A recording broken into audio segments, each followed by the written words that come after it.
Gladstone Regional Council are committed to fostering a proud, involved and engaged community. The Gladstone Regional Council Community Investment Program provides financial support to local community initiatives, projects and events which promote community connections, regional enhancements, community celebrations and community education. For more information on the Community Investment Program, visit gladstone.qld.gov.au. Gladstone Regional Council. Connect, innovate, diversify.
Gladstone Regional Council are committed to fostering a proud, involved and engaged community. The Gladstone Regional Council Community Investment Program provides financial support to local community initiatives, projects and events which promote community connections, regional enhancements, community celebrations and community education. For more information on the Community Investment Program, visit gladstone.qld.gov.au. Gladstone Regional Council. Connect, innovate, diversify.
Gladstone Regional Council are committed to fostering a proud, involved and engaged community.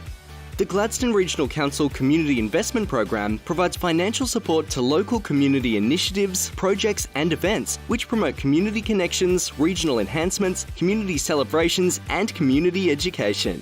For more information on the Community Investment Program, visit gladstone.qld.gov.au. Good morning. The time being 9 a.m, I declare open the general meeting for the Gladstone Regional Council for the 6th of October 2020 and call for apologies. We have an apology from Councillor Desley O'Grady, who was put in for a leave of absence. So can I have a mover that that apology be accepted? Thank you, Councillor Trevor. Thank you, Councillor Cameron. All in favour? That's carried. Is there any messages of condolence, councillors? No messages of condolence. We'll move to the next item on the agenda, which is the prior notifications of MPIs and conflicts of interest. Tanya. Sorry. Over to you, Councillor Muscat. Thank you, Mr Mayor. Good morning. I'd like to declare I, Councillor Natalia Muscat, advise that in agenda item number G.3.2, RADF 2020 AGM and 2019-2020 Round 2 assessment, I have a real conflict of interest as I am part of 2 executive committees of organisations that are recommended for funding. So I will, I'm going to leave the room for that item. Thank you, Councillor Muscat. Councillor Goodluck. Sorry, Councillor Muscat, would you like to advise which organisations, just for the... Sure. It's the QCWA Tandem Sons and Creative Gladstone Region Inc. Thank you. Thank you, Mr. Mayor. I declare that I have a conflict of interest in item number G/3.2, the RADF 2020 AGM and the 2019-20 Round 2 assessment, as I'm the President of the Boyne Tandem Arts Business and Community Association Inc., or the BTABC, which auspices the Turtleway Artscape Group, and they have applied for the Tides of Change mural at the Surf Club project. So accordingly, I will leave the room during this item. If councillors are of the view that they want to separate the item, I'm happy to do that. Otherwise, I can just leave for the entirety of the item. Thank you. Yes, councillors, any other conflicts of interest that would like to be recorded? No, thanks. Before we move to our deputation, I'd just like to go to the Mayor's statement on current issues, and I'd like to refer to the 1770 Cultural Connections Immersion Festival, which was held in 1770 on the weekend, and I note our GAPDL team were there as well. Thanks, Gus, for the lift down there. It was a fantastic festival, and I want to take my hat off to Gadargil and the team and PCCC, and of course just particular note for Kerry Blackman. They did a fantastic job on the weekend, and I think it was a great event and appreciated by all who were in attendance. And that's it for the mayoral statement. We'll now have a deputation from GAPDL, so I'll hand over to Gus and Lee. Thank you.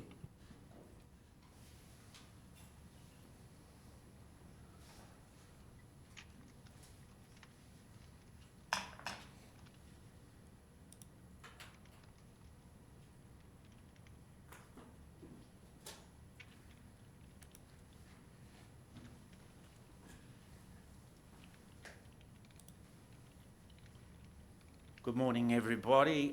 Firstly, I'd like to second Mayor Burnett's comments about the Cultural Immersion Festival, and I believe the job that they've done has given them the impetus to carry on as an annual event, and I think it'll only get better and better as time goes on. And good job for Kerry Blackman and young Matty Cook for chairing the event. Was well done. So firstly, I'd like to thank Mayor Burnett, CEO Lisa and all the councillors for this opportunity. I'm really excited today to present to Council an overview of what we've been up to, our activities and future plans, and to outline to you how the GAPDL delivers a substantial return on your Council's investment in our organisation. So firstly, we'll do our acknowledgements. We'd like to acknowledge the traditional owners, the Gurang Gurang, the Byali and the Terralang Bunda people. We like to acknowledge the elders, the past, present and emerging Aboriginal or First Nations people of the region. So thank you very much. Quick safety tip. We always like to start with a safety tip. Reverse parking in private car parks is a very, very good idea because you can just drive straight out. And I know a lot of people don't like reverse parking, but if just in our opinion, we think it's a great safety thing to drive out of a park rather than reverse out. So wellness, just quickly, gratitude. Try and focus on the things you can be grateful for every day. Addressing colleagues with words of thanks makes them feel good, and if reciprocated, has a ripple effect, bringing happiness and positivity among the workplace.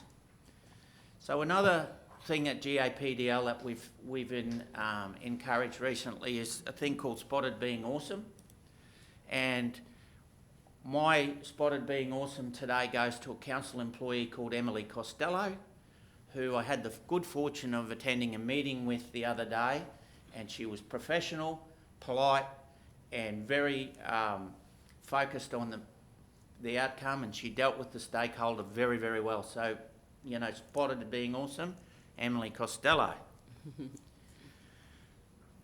This is my backyard. Oops. So we're just going to start with a little video. Gladstone all the way to Lake Muscat Island. This is my home, and I will explore every last place.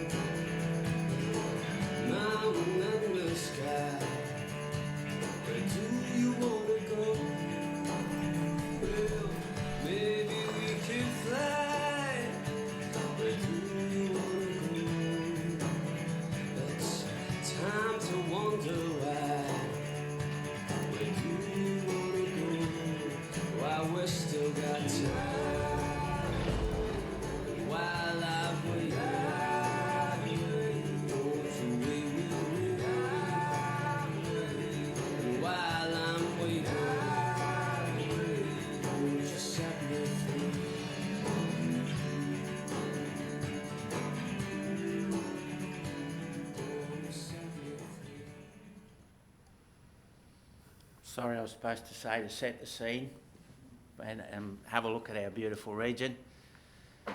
So as the slide suggests, GAPDL has two pillars, tourism and community.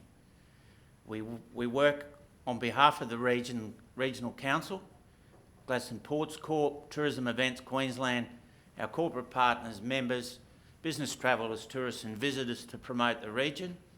And we also facilitate the Communities for Children program on behalf of the Department of Social Services. Many of you already know.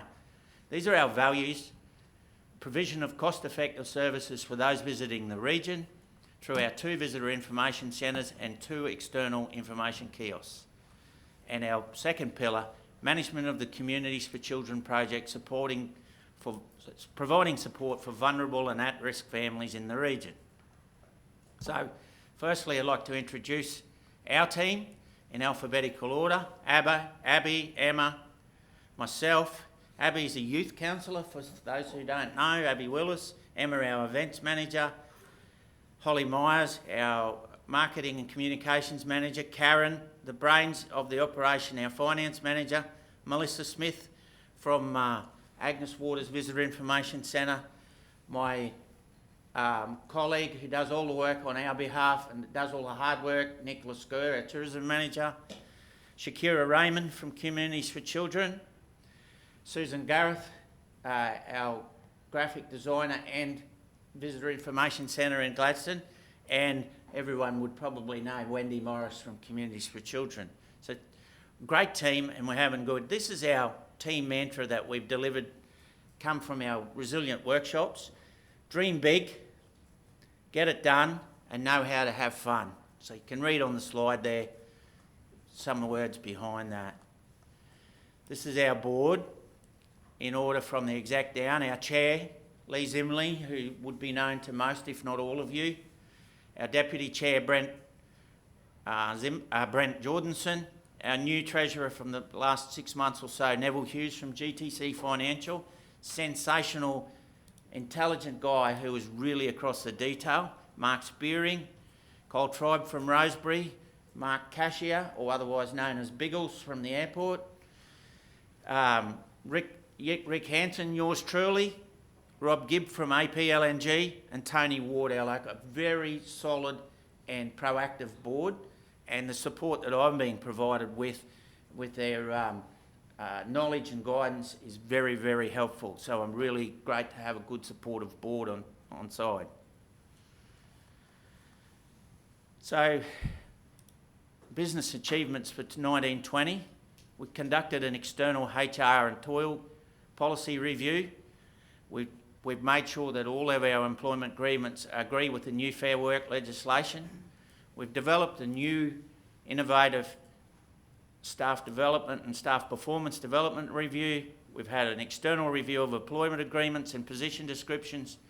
We've had a review of our financial delegations policy and said our income and expenditure are in line with budget.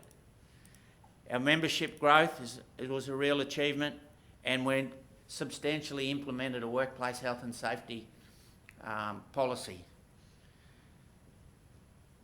So in the 1920, we had a budgeted surplus of $61,500. We recorded an actual surplus of $235,000. It's pending audit, but it includes $144,000 of government incentives around cash boost, JobKeeper, etc. And there's also $25,500 carried forward from TEQ of unspent funds. We actually have 7 full-time staff members, 4 part-time. We run an average of 400 hours per week with an annual wages bill $770,000. We have 75 roughly regular volunteers, which includes ambassadors for the cruise ships, working only 145 hours in the Visitor Information Centre, and it's based on the ABS value of hourly rate per volunteer of $41.70 odd, is $313,000 in annual value, excluding Feast on East ambassadors, which we think, depending on the number of ships, would probably be about up to $6,000 or $8,000 per ship. The next two slides demonstrate, while they're very busy, the actual gross regional product of total tourism and hospitalities and 2018 was 193.4 million, and the value add was 98 million, which is roughly 200 odd million. The 2019 numbers from Tourism Research Australia had a gross regional product of 266 million, an employment of 1,800 people, and an overall consumption value to the region of 323 million. So our membership for financial year ending June 20 raised from 145 to 172. And from the 1st of July to the 31st of December this year, GAPDL, along with all or most of the RTOs in the region, are providing free membership for at least 6 months. Our membership services include, we've restarted the project status report, we've done resilient leaders training in-house and externally, we've worked on experience development training for our operators, trade cluster sessions, trade mentoring, there's free membership for Australian Tourism Data Warehouse, we're involved in the Best of Queensland experience through TEQ, we offer booking services, brochure distribution and visitor information centres. So our corporate partners all listed there. I'd particularly like to mention the three new ones this year. Santos, who came on board to sponsor the Year of Indigenous Tourism and our new Visitor Information Centre uniforms. Shell QGC, who came on board to sponsor a Live Like a Local promotion with the Gladstone Observer, which unfortunately was such a spectacular failure the paper closed down. But it was it was a great concept. It just didn't go as well as I'd hoped. But QGC have been a fantastic supporter of us. They've come on board and sponsored a whole program for Communities for Children. I really thank Marilyn Stewart for her effort. And Gladstone Cinemas have provided $12,000 worth of free advertising in the cinema. Unfortunately, COVID has sort of curtailed their numbers a bit, which is a real shame for the Struick family's business. So we've been involved in a lot of collaborative events. The 30 local businesses up there, we were on the committee to decided the grants for the Shell QGC Back to Business Awards. We've been working with the Historical Village about a day there. Agnes Blues and Roots, that's Heather, one of our volunteers, and Melissa from Vic's Hannah, who did the volunteers roster for the Blues and Roots Festival. That's all the G's having a chat there about livability videos. I was volunteering at the Beer and Cider Festival. We run Meet the Candidates, Sculptures by the Sea, the GAPDL Members and Mates Day. We're a supporter of the hookup, and that was a COVID combined event that GCCI, GEA and GAPDL run for Back to Business. So that's some of the events that we've been working together on.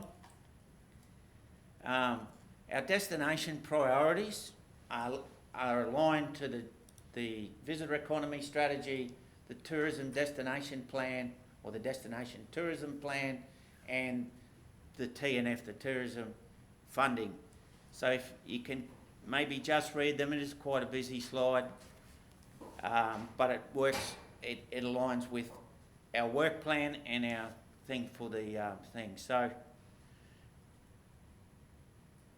we had the backyard campaign to get people dreaming about post-COVID.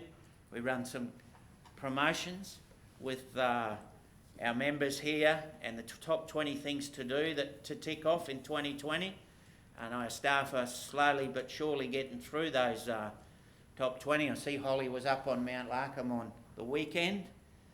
So that's 2 of our staff. Now, just a quick pop quiz. Can anyone tell me what that is a photo of?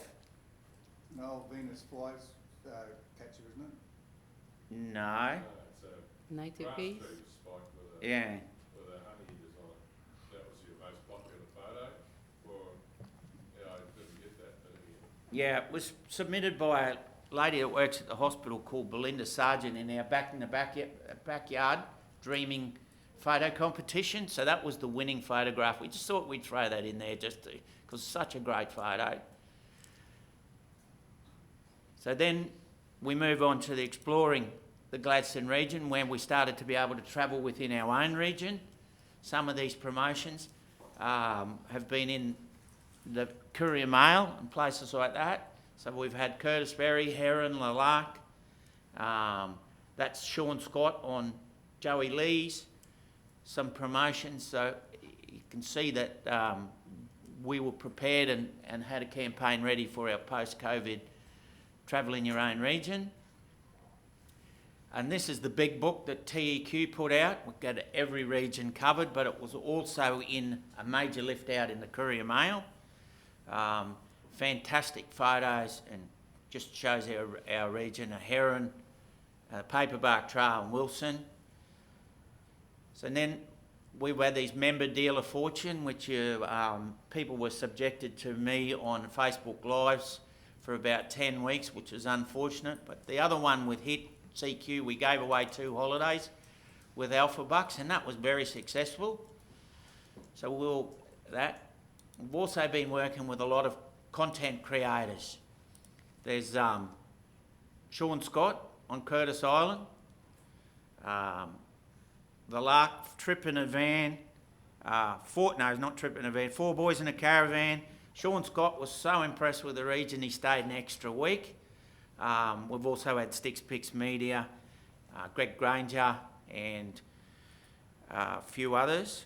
So coming up, we will have a show called One Road with Billa Wheeler, Banana Shire Council and Rockhampton Regional Council, which hadn't been filmed yet because of COVID, and that will be a drive program, and they will also do Our Town while they're here with QER and Rio Tinto and GAPDL and some other sponsors. So we've got some good content coming up, and I believe next year sometime we will see Backroads episode that was filmed in Agnes earlier this year on the ABC. So visitor information centres, a source of retail sales. We've got a large volunteer base. We provide booking services for tours of the region, Curtis Ferries, Gladstone Region Tours, Heron and Wilson Island, and of late we've been also selling the airfare to Lady Elliot Island from Agnes Waters. Sorry, how successful has that been? Is that taken off now? It's been tremendously successful. It's been extended till March. Cool, excellent, good work. So COVID provided a unique opportunity for us to refresh our visitor information centres. This was the old Agnes Visitor Information Centre, and Melissa got to it and, as the young ones say, zhushed it up a bit, and it's all, whilst that's a busy slide, and you go in there now, it looks really, really good. And the retail sales have increased exponentially in Agnes Waters and in Gladstone since we've done both of them. This is the new Gladstone Visitor Information Centre. We've got 2 paper mache manta rays suspended from the roof and a rather large turtle on the wall, as you can see down in the bottom left-hand side. They look fantastic, and we've added some new content, quite a few new local producers that we've added, and we're looking to do a little bit more in the retail space. Gus, just a quick question. Congratulations, it's terrific. What happened to the big, I'm chair, as you know, of RADIF, what happened to the big whale and all the fish? Have they found their way into the whale is in what's a work in progress with Gladstone Ports Corp.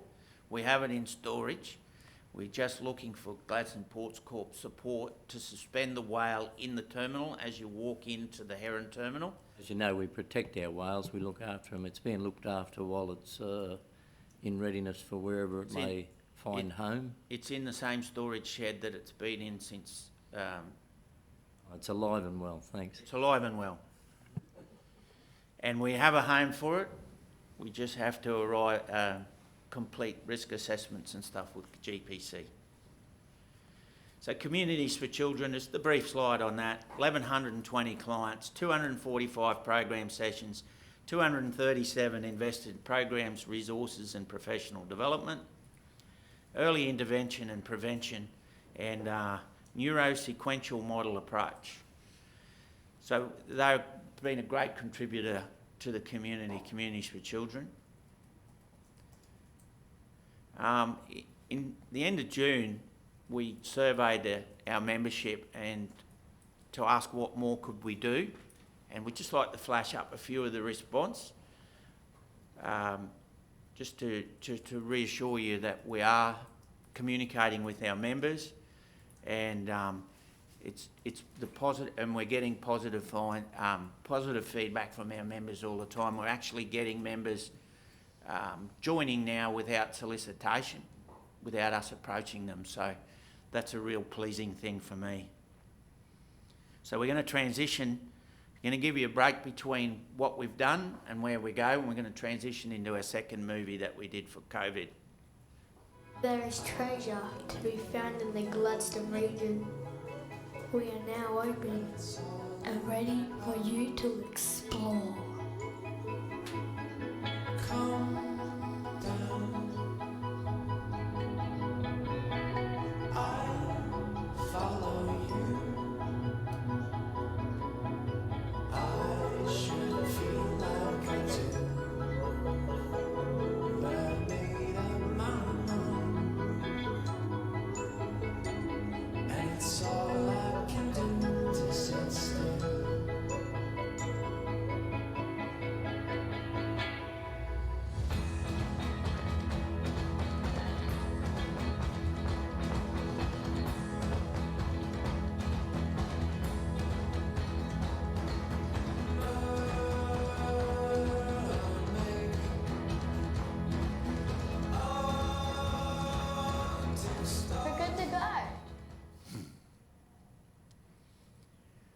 So looking forward, our 2021 budget gives you a split by revenue from our contributors. You'll see in the grey section that the Gladstone Regional Council is roughly going to be about a 20% contributor to our overall revenue for the 2021 financial year. Federal funding, which is Communities for Children, government's grants and incentives at 10%, 29% will be Tourism and Events Queensland, and that'll include restart marketing funds that was provided by state government to help with COVID recovery because they had money allocated for international that they didn't have a use for. So they've divided it disproportionately amongst all of the 13 RTOs. And then everything's going swimmingly until about March, and we get hit with COVID. It just included this slide to show you the effect on international arrivals of the COVID on just Australia in general. So it's more of a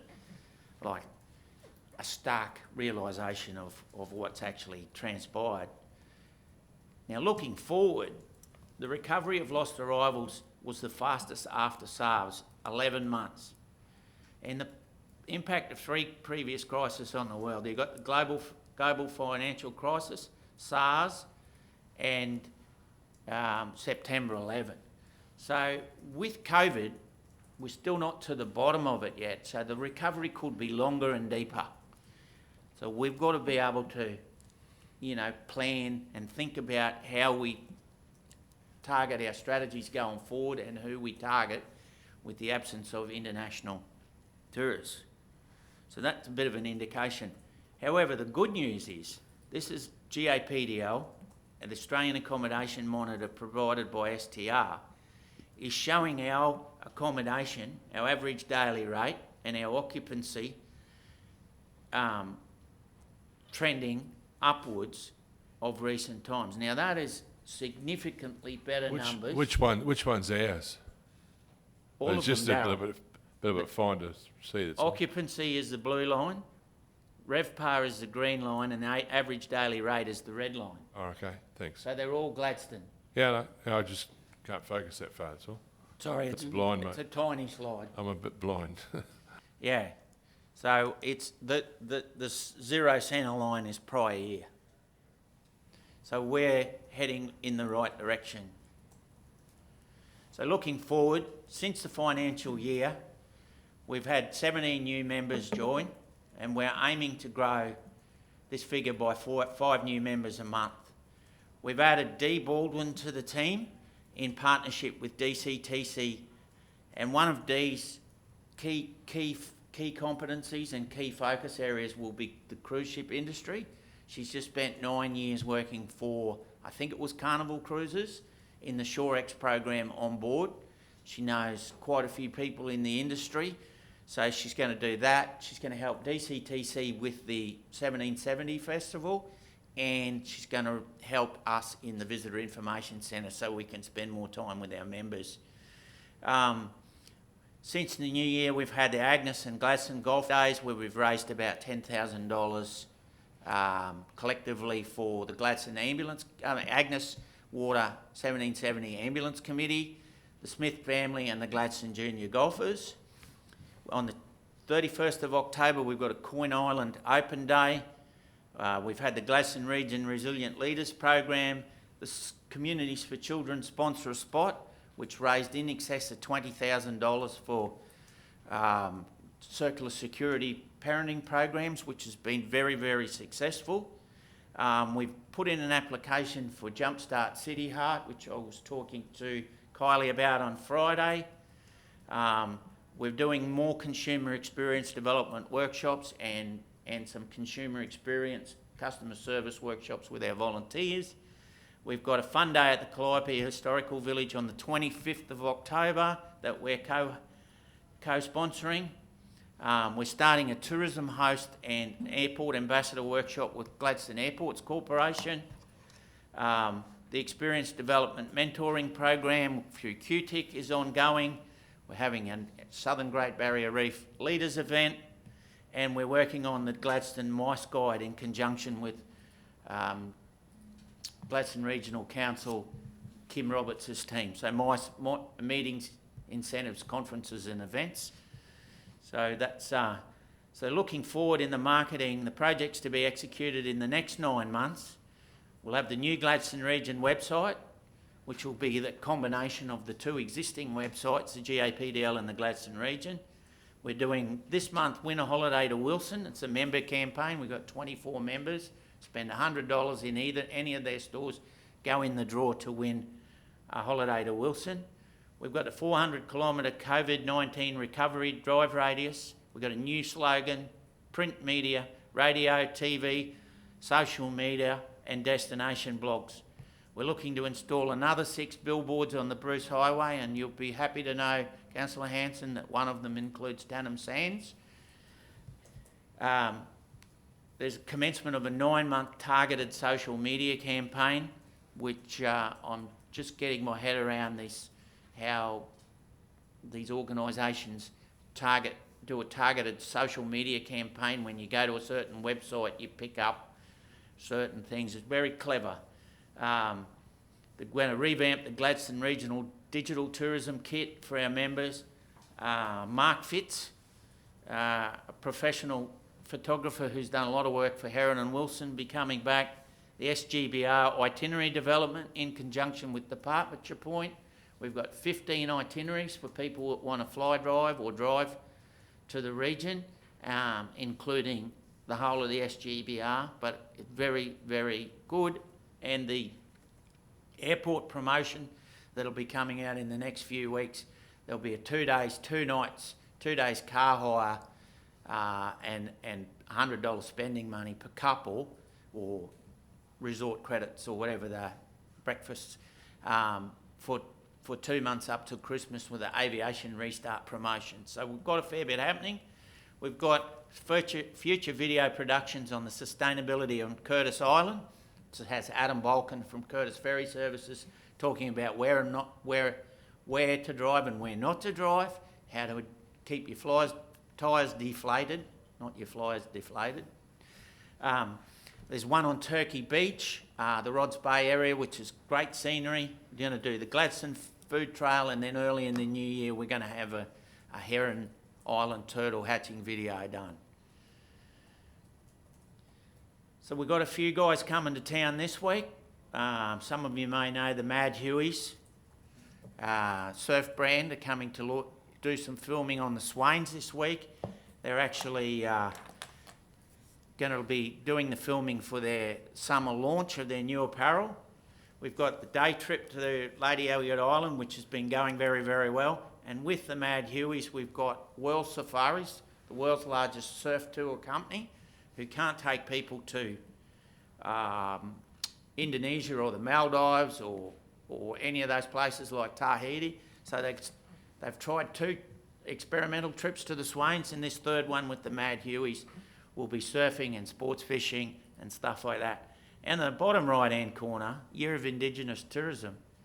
GAPDL are pleased to announce that they've been given $25,000 by TEQ to launch a business case on a harbour marine cultural Indigenous tour with in partnership with Gadajul Corporation. So that business case hopefully will be completed by the end of November, and then we'll be looking at how we can take that tour forward.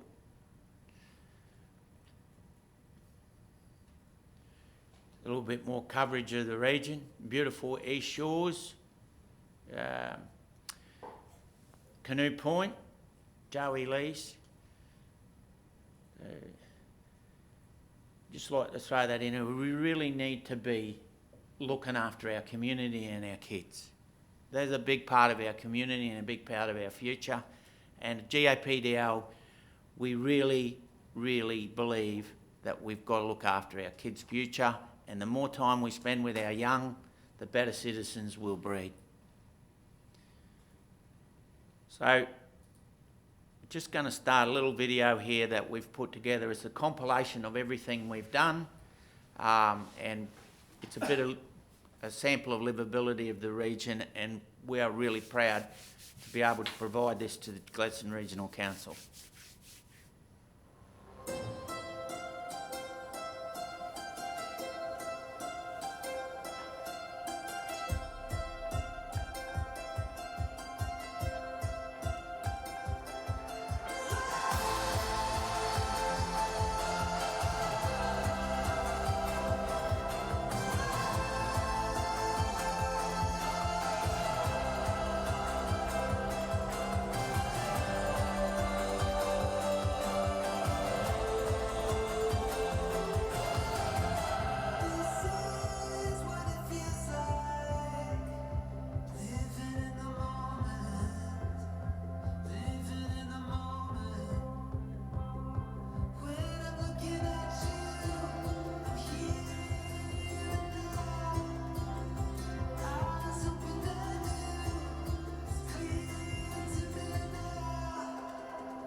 Well, oh,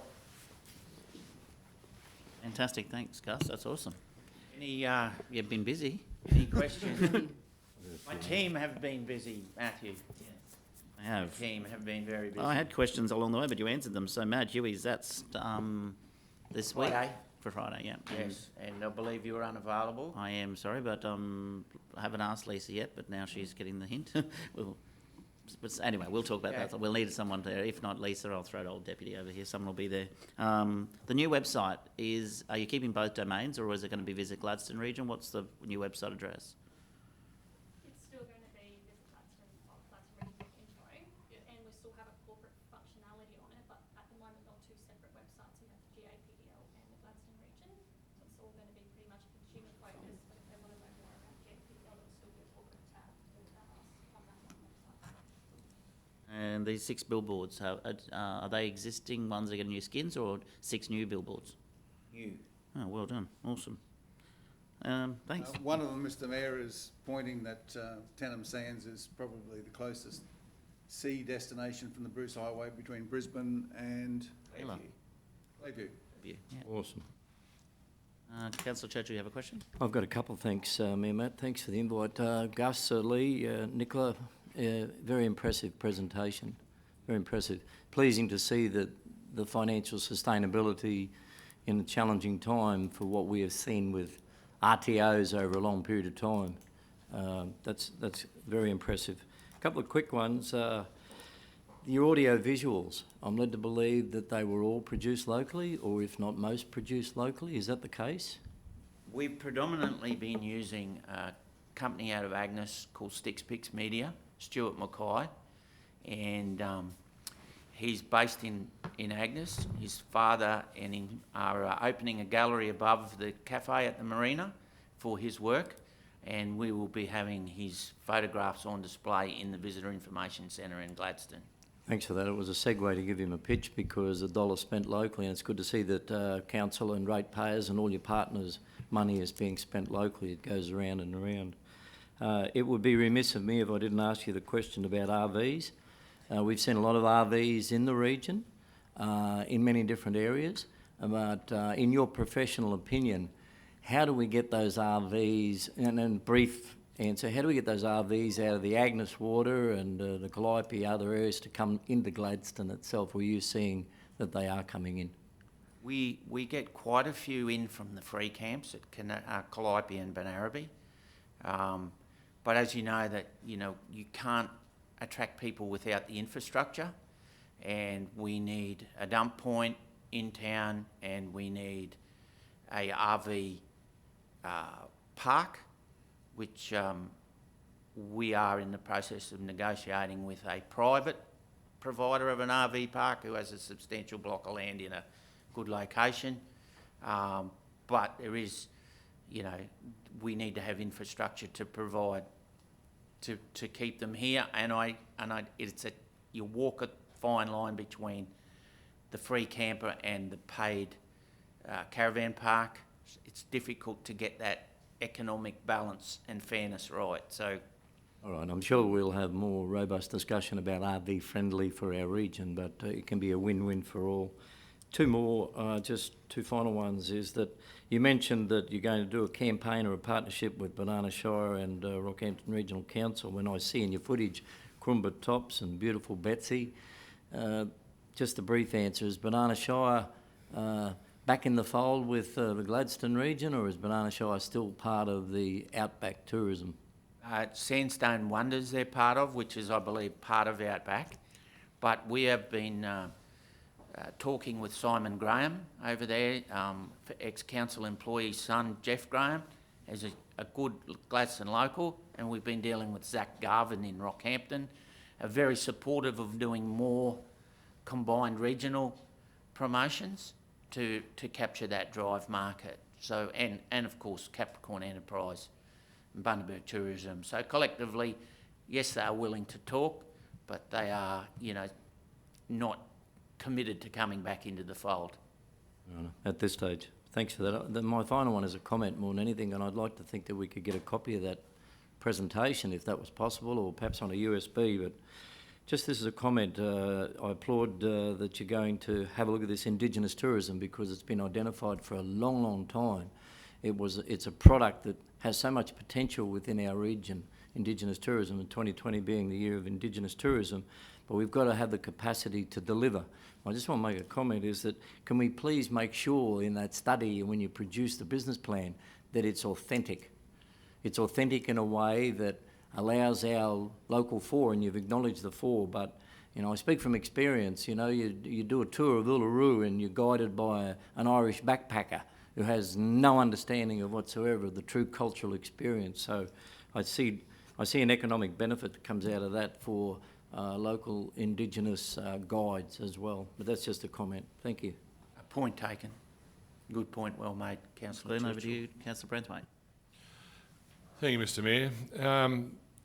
Well done, Gus. I have to agree with Councillor Churchill as far as the presentation you delivered today is light years in front of the one you did 6 months ago. And as far as the traction that you guys have got now, I think it's amazing. The product that you're putting out with stick picks is brilliant. The fact that he's actually now been taken up by Whitsundays and all the rest of them all the way up the track is probably a proving ground to show the quality of his work. So one thing that was probably missing was a couple of things that one of your graphs you put up a consumption. I don't really know what you mean by consumption as far as the figures you're producing from that. Can you explain?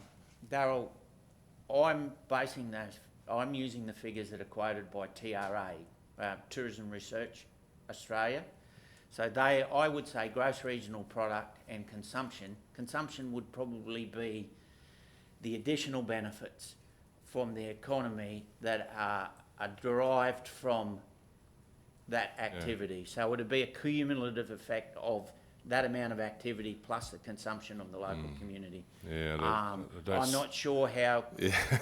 It's a word that I've never seen before in their figures, or you know the figures that I've seen in the past. But yeah. But you know, it's one of those like this average spend of what people spend in the region when they come in the drive, when they come in the international, and so forth. But consumption is something new. That's why I thought, oh, what the hell's that? The other thing is that there's obviously a big push for rail trail through the Boyne Valley and North Burnett, which Councillor O'Grady is being a champion of. Is there plans to? Are you working with any of that side of things? Obviously with the Burt side of it. I just spent not last Wednesday, the Wednesday before, in the Boyne Valley with Desley, going through Glasswood Creek, March Gardens, the tunnels, and mapping out the area, talking with the local people. There is a lot to be done. There's also, we've been talking with Gladstone Area Water Board about their component of the rail trail and their component of the hatchery and stuff like that. So there is definitely plans. You are quite right in pointing out that they weren't included in those slides today because we didn't have any footage. But next, that's all right. It just yeah, no, definitely opens up for a question. That's all. And the other thing is just what you just brought up. Then, how far on is the water board's hatchery? I believe will be completed mid to late November. Because that'll end up being a major destination and attraction out that way for the dam itself, or the lake itself. Sorry. Absolutely, I couldn't agree more. Yeah, and yeah, we need a dump pit in town. It's been discussed here a bit. Couple of them. Thank you, Councillor Braithwaite. Councillor Goodluck, then Councillor Muscat. Thanks, Mr Mayor. Thanks for the presentation, Gus and Lee. Lots of exciting stuff there. I've seen some of that footage circulating around on social media and just outstanding feedback from everyone. I did just have a query. You know, obviously with the impacts of COVID, we've probably seen the greatest impacts to tourism in our region and across, you know, the globe in living memory. Do we have a dollar figure, or is it probably too early to determine what that impact has been to our region as far as dollars circulating throughout the local economy? Early on, the numbers we had were like, in the first month, were over $1 million just in booking cancellations. exclusive of Heron Island, who had about 250,000 on their own. But since the people have been able to travel, some of our members and some of the, like the Discovery Coast region, has been going absolutely gangbusters, full, booked up right through till Christmas. So they may even recover some of the losses that they incurred. And we were expecting those businesses to take years to recover. So I think the Gladstone region economy has stood this cataclysmic event very well. And because of our diverse economy here and our reliance on, not our reliance, but our broad economic base and our broad industrial base, we've weathered the storm probably better than most. And the accommodation figures suggest that our business travellers are even starting to come back. And I think you'll find that, you know, as we start to do more events and things like that, the accommodation occupancy rates will even get better. So we may be in one of the unique bubbles. I mean, that bubble probably exists from Sunshine Coast up to Mackay, where the drive market has been particularly strong since post-COVID, and we don't look like going on an overseas holiday anytime in the next 6 to 12 months. So we're looking forward to a very strong performance in trading conditions for our operators in our region for the next 6 to 12 months. No, thank you. And one of the other services that GAPDL provides, you know, to the broader community is meet the candidate events during the elections. I know as a councillor I've been subject to the intense pressures, as we all have, of meet the candidate sessions, but they're really great sessions and they're a great opportunity for the community to hear from potential candidates, given we're less than a month out from the state election, obviously. Do we have an event planned or any time frame for that? We will be having an event of some sort. I know GEA have reached out to a few of the candidates that have nominated as yet, but to be fair to until the polls are declared and we know all of the candidates, it'd be very unfair not to give them the opportunity, when we know who they are, to attend such an event. So there may be Cat Australian Party, there may be a Greens candidate, there is a One Nation candidate. So there may be 5 or 6 people, there may be an independent, and the 2 major parties and 1 minor party have definitely declared their hand. So we will be running something, more than likely with GEA and GCCI, and could well be a breakfast at Uralla at this stage, because they hold 100 plus people. Fantastic. And will we be potentially able to live stream those? If I know the council one recently was live streamed, and I did get feedback from a lot of people that weren't able to attend, but they were able to watch the live stream and give themselves a bit of an insight. Well, I would like to think we can, for sure, because not everyone can afford, you know, $35 for breakfast or something like that. So it would be an option if we can, even if we use these facilities here or, you know, Uralla's facilities. I'm not sure what their connectivity's like over there, but we'll make every effort. And the one we did for council, we learned a lot from in respect to the live stream, so it'll be improved.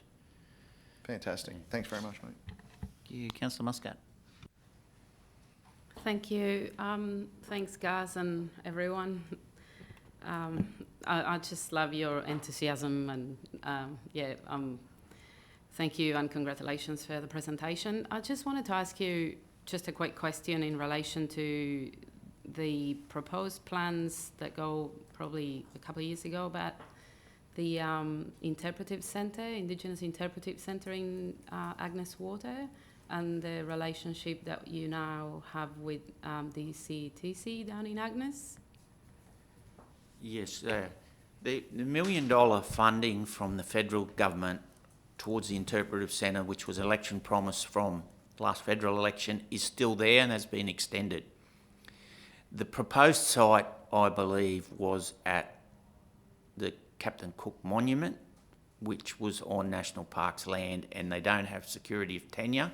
Otherwise, we would have been able to apply for tourism infrastructure, growing tourism infrastructure funding to complete that project. And so it's sort of at that point where they don't have land, but we have commenced negotiations tentatively between PCCC and DCTC and GAPDL to come up with a workable solution. It's going to take some time, but I think the first step and the right step was on the weekend with the Cultural Immersion Festival, and it went very well, very, very well, and I think that, you know, it's upwards and onwards from here. The interpretive centre may take some time, or it may need to be changed a little bit to accommodate, you know, freehold land, or, you know, a suitable site that works for all parties. Thank you. Thank you, councillors. Any other questions? Councillor Trevor. Thank you, Mayor, and thank you for the fantastic presentation. It was certainly inspiring to see all the hard work that's been done over the past 12 months. Gus, you'll be aware that some of my concerns in relation to experiencing the Southern Great Barrier Reef relate to access. And not only is it important so far as bringing one of Councillor Churchill's pet hate to Gladstone, i.e. the RV centres, the RVs, is our local residents and our tourists that come to this region to be able to experience the Great Barrier Reef, the Southern Great Barrier Reef that we promote fastidiously. And the two issues in relation to access, as I see them, relate to a pontoon possibly at Wistari Reef and a joint venture agreement between an operator to deliver a fast cat to the Southern Great Barrier Reef in partnership with council or somebody else. The old pontoon that used to be located on Wistari Reef many years ago when we had a service out to Wistari still sits in the marina to this day. I'm not sure what its purpose is down there, but maybe perhaps it can't be moved and will eventually be an artificial reef. Who knows? But I think one of the glaring, obvious missing things that we have in Gladstone is access to the Southern Great Barrier Reef by way of fast cat. It used to be a service that worked very well here 30 years ago. I don't know what the outcome of a business plan would be if we were to look at that more closely, but I think it's important from getting RVs off the Bruce Highway. I think it's important for our local residents. Yes, a great majority of our local residents have never experienced the seventh wonder of the world that we promote, as I say, so fastidiously to our domestic and international tourists. I don't know what the public sentiment will be if there's no vaccine when the cruise ships restart in relation to arrivals here in the Port of Gladstone, but if they are welcomed with open arms in the future, with or without a vaccine, I think the experience to the Southern Great Barrier Reef would be an important factor in relation to having those tourists experience that experience in the Gladstone region. The other issue in relation to access to our Great Barrier Reef obviously relates to Round Hill Creek. And it's unfortunate that we're unable to deliver to the community down there, being a tourism destination, a couple of 200-seater fast cats and a new marina complex, which would inevitably follow that delivery of that economic service and the boom that it would create for respective businesses and the community at large. Because we're unable to secure state and or federal government funding in relation to a sand push down there. The anticipated cost is approximately $1 million. We've been rebuffed by the state government, unfortunately, who've elected to put a camera up there so we can all watch ourselves crash and burn on the sandbar down there. And we've had no further word back from the feds in relation to possible funding or dispensation in relation to the cost of the approval process in relation to the necessity for Great Barrier Reef marine approvals. Any assistance you could help in delivering an outcome for that community in conjunction with the Gladstone Regional Council would be appreciated. Any lobbying you could do with the state government and or the federal government would be appreciated. The economic benefits are huge. I think there'll be a quick recovery in relation to COVID. Obviously, Agnes Water 1770 is bursting at the seams at the moment, as you know, but I don't think that will last forever, and I think we need to plan for the future now, and we need to look very closely at providing that huge economic opportunity to that community, and also the economic benefits that a trip to the Southern Great Barrier Reef leaving the port of Gladstone would involve. So they're my two pet issues.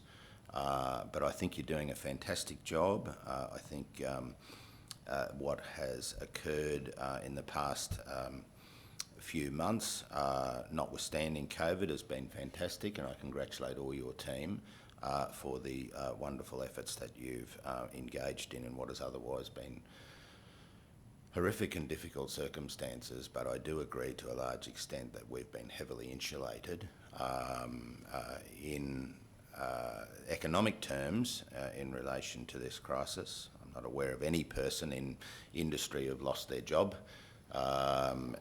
Certainly the clubs and pubs have struggled and other small business operators, but overall I think as a local economy we are second to none when it comes to economic stability and of course ability to bounce back. But if you could take those two issues on board, I think it's critically important for the future so far as Agnes 1770 tourism is concerned, and also our ability to get our RVs off the Bruce Highway into Gladstone to experience the Southern Great Barrier Reef, which we promote so heavily. Our reef is far better. Our reef is far better than any part of the Southern Great Barrier, any part of the Great Barrier Reef to our north. I've dived on most of it, and let me assure you that we are second to none when it comes to natural beauty in relation to our seventh wonder of the world. Would you like a response, Chris? Councillor Trevor?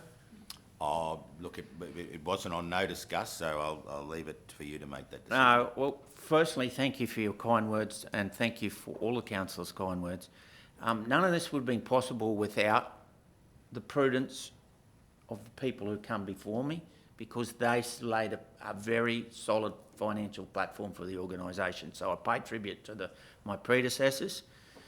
One of the things around the Barrier Reef trip, and I've had lengthy discussions with a commercial maritime operator here who does not want to jeopardise his P&L for a couple of years to build the reef trip.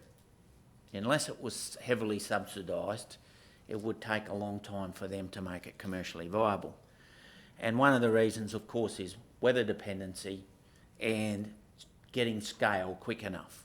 You know, for a 200-seat boat, to pay $250 per person per day is to keep that full, get that utilisation up, makes it really hard.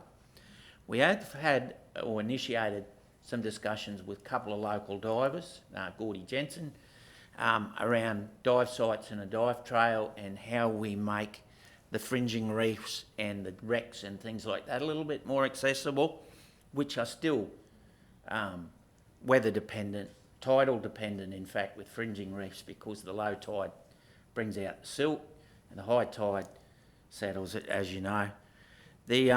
The one thing that we can really hang our hat on, and which is I've done myself courtesy of the luxury of the generosity of Peter Gash's team, was the Lady Elliot flight. Now, if anyone wants to experience the Great Barrier Reef in a safe, professional, tidy place, you've got two really good choices. You've got the flight to Lady Elliot Island, which is roughly the same price, and or a night, two nights on Heron Island. Now, if you take the cost of a one-day trip out of Cairns or Whitsundays and it worked on a price of a two-night local special at Heron Island, you're going to be only roughly, without travelling to those regions, about $200 out of pocket. So your best bet is to get a two-night stay on Heron Island or a day trip on the plane to Lady Elliot, because you will get the best experience of your life. You won't get 2 hours of bashing yourself into a short, sharp chop, 3 or 4 hours on the boat or on a pontoon rocking backwards and forwards, and then 2 or 3 hours in a chop back. You'll get time on the island to relax. I know it's probably not everyone's cup of tea, but there's an option there that's quite cost effective. So it's worth thinking about. But that's been there all the time, Gus. You know, the whole idea of a day trip to the reef is about people staying here in town and going out for dinner and basing themselves here in town. It's an attraction to come here to town. We know within the spirit of 1770 went to the bottom, how Agnes Water absolutely suffered to the point where they lost their AAT Kings tours, they lost all their tours, the resorts lost all those big bookings, you know.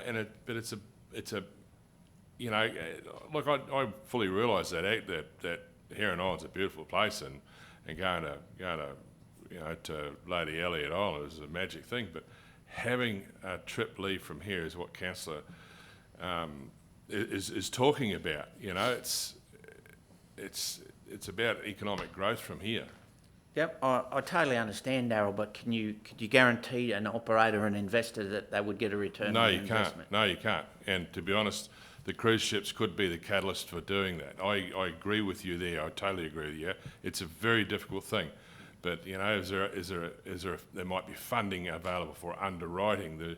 There's the likes of Fantasy. They had a business model out where they planted a catamaran in a destination, a crew there, and they took shares in what the profitability was. And, you know, the likes of working with Adam could be that sort of business model. I know it's just a different way of looking at things. But yeah, sure. I'll take it on board. I mean, cruise industry, initially, I expect that we will see Australian cruises with Australian residents only.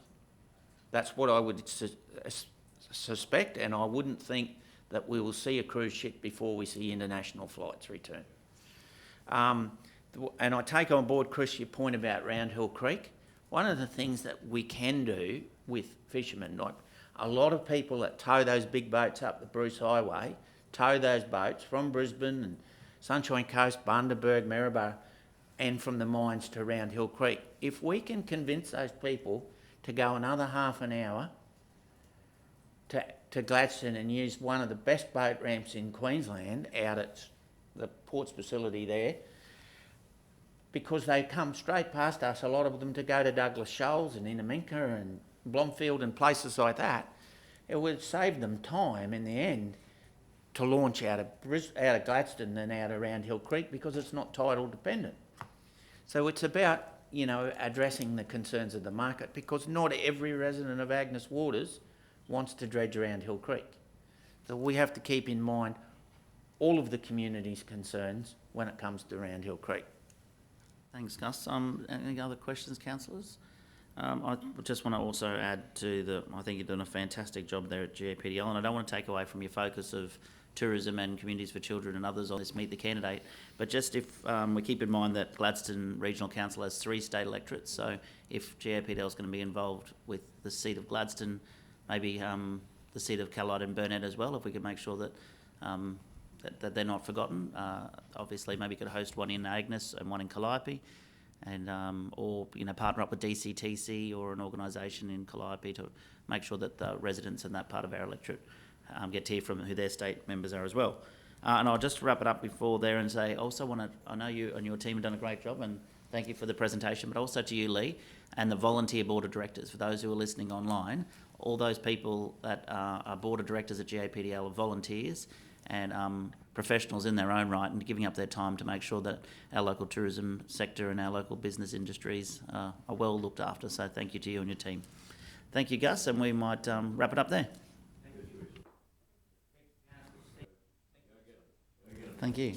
All right, thanks, councillors. We'll move on to the next item on the agenda, which is the confirmation of the minutes. G2.1 is the confirmation of the general meeting minutes for the 15th moved, of Mr. September Mayor. 2020. Thank you, Councillor Churchill. Seconded, please, by Councillor Branthwaite. All in favour? The motion is carried. Thanks, councillors. We'll move to the next item on the agenda, which is the officers' reports. And the first officers' reports is item G3.1 from the Manager of Strategic Asset Performance to Anna, and it's the future of the Yarwun Trade Waste Facility. Thank you, Anna.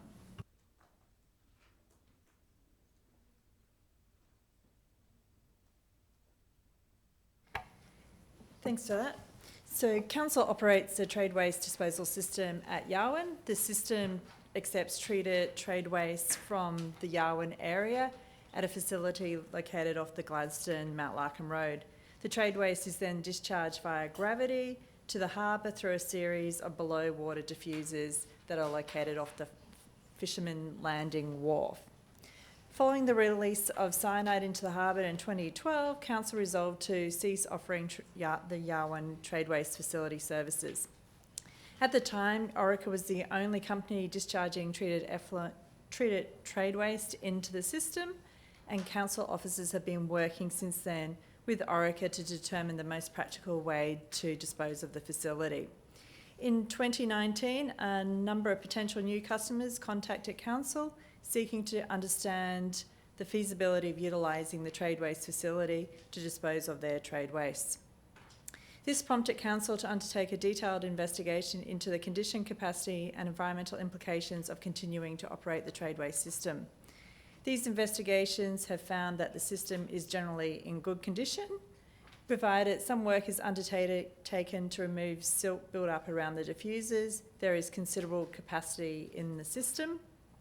Discussions with the Department of Environment and Science have been favourable, with trade waste customers being responsible for obtaining environmental approvals. The trade waste discharge pipework is located in a variety of land tenures as well. So after reviewing the risks and opportunities, the officers are recommending that Council rescinds the previous resolution G162869, endorse the continued operation of the Yarwun Trade Waste Facility and authorise the CEO to enter into an agreement with the current and future customers of the facility. I do have online Chris Irving to answer any environmental questions, and hopefully some of our technical experts will also come online as well. Thanks, Anna. Councillors, questions to the General Manager, please. Councillor Trevor.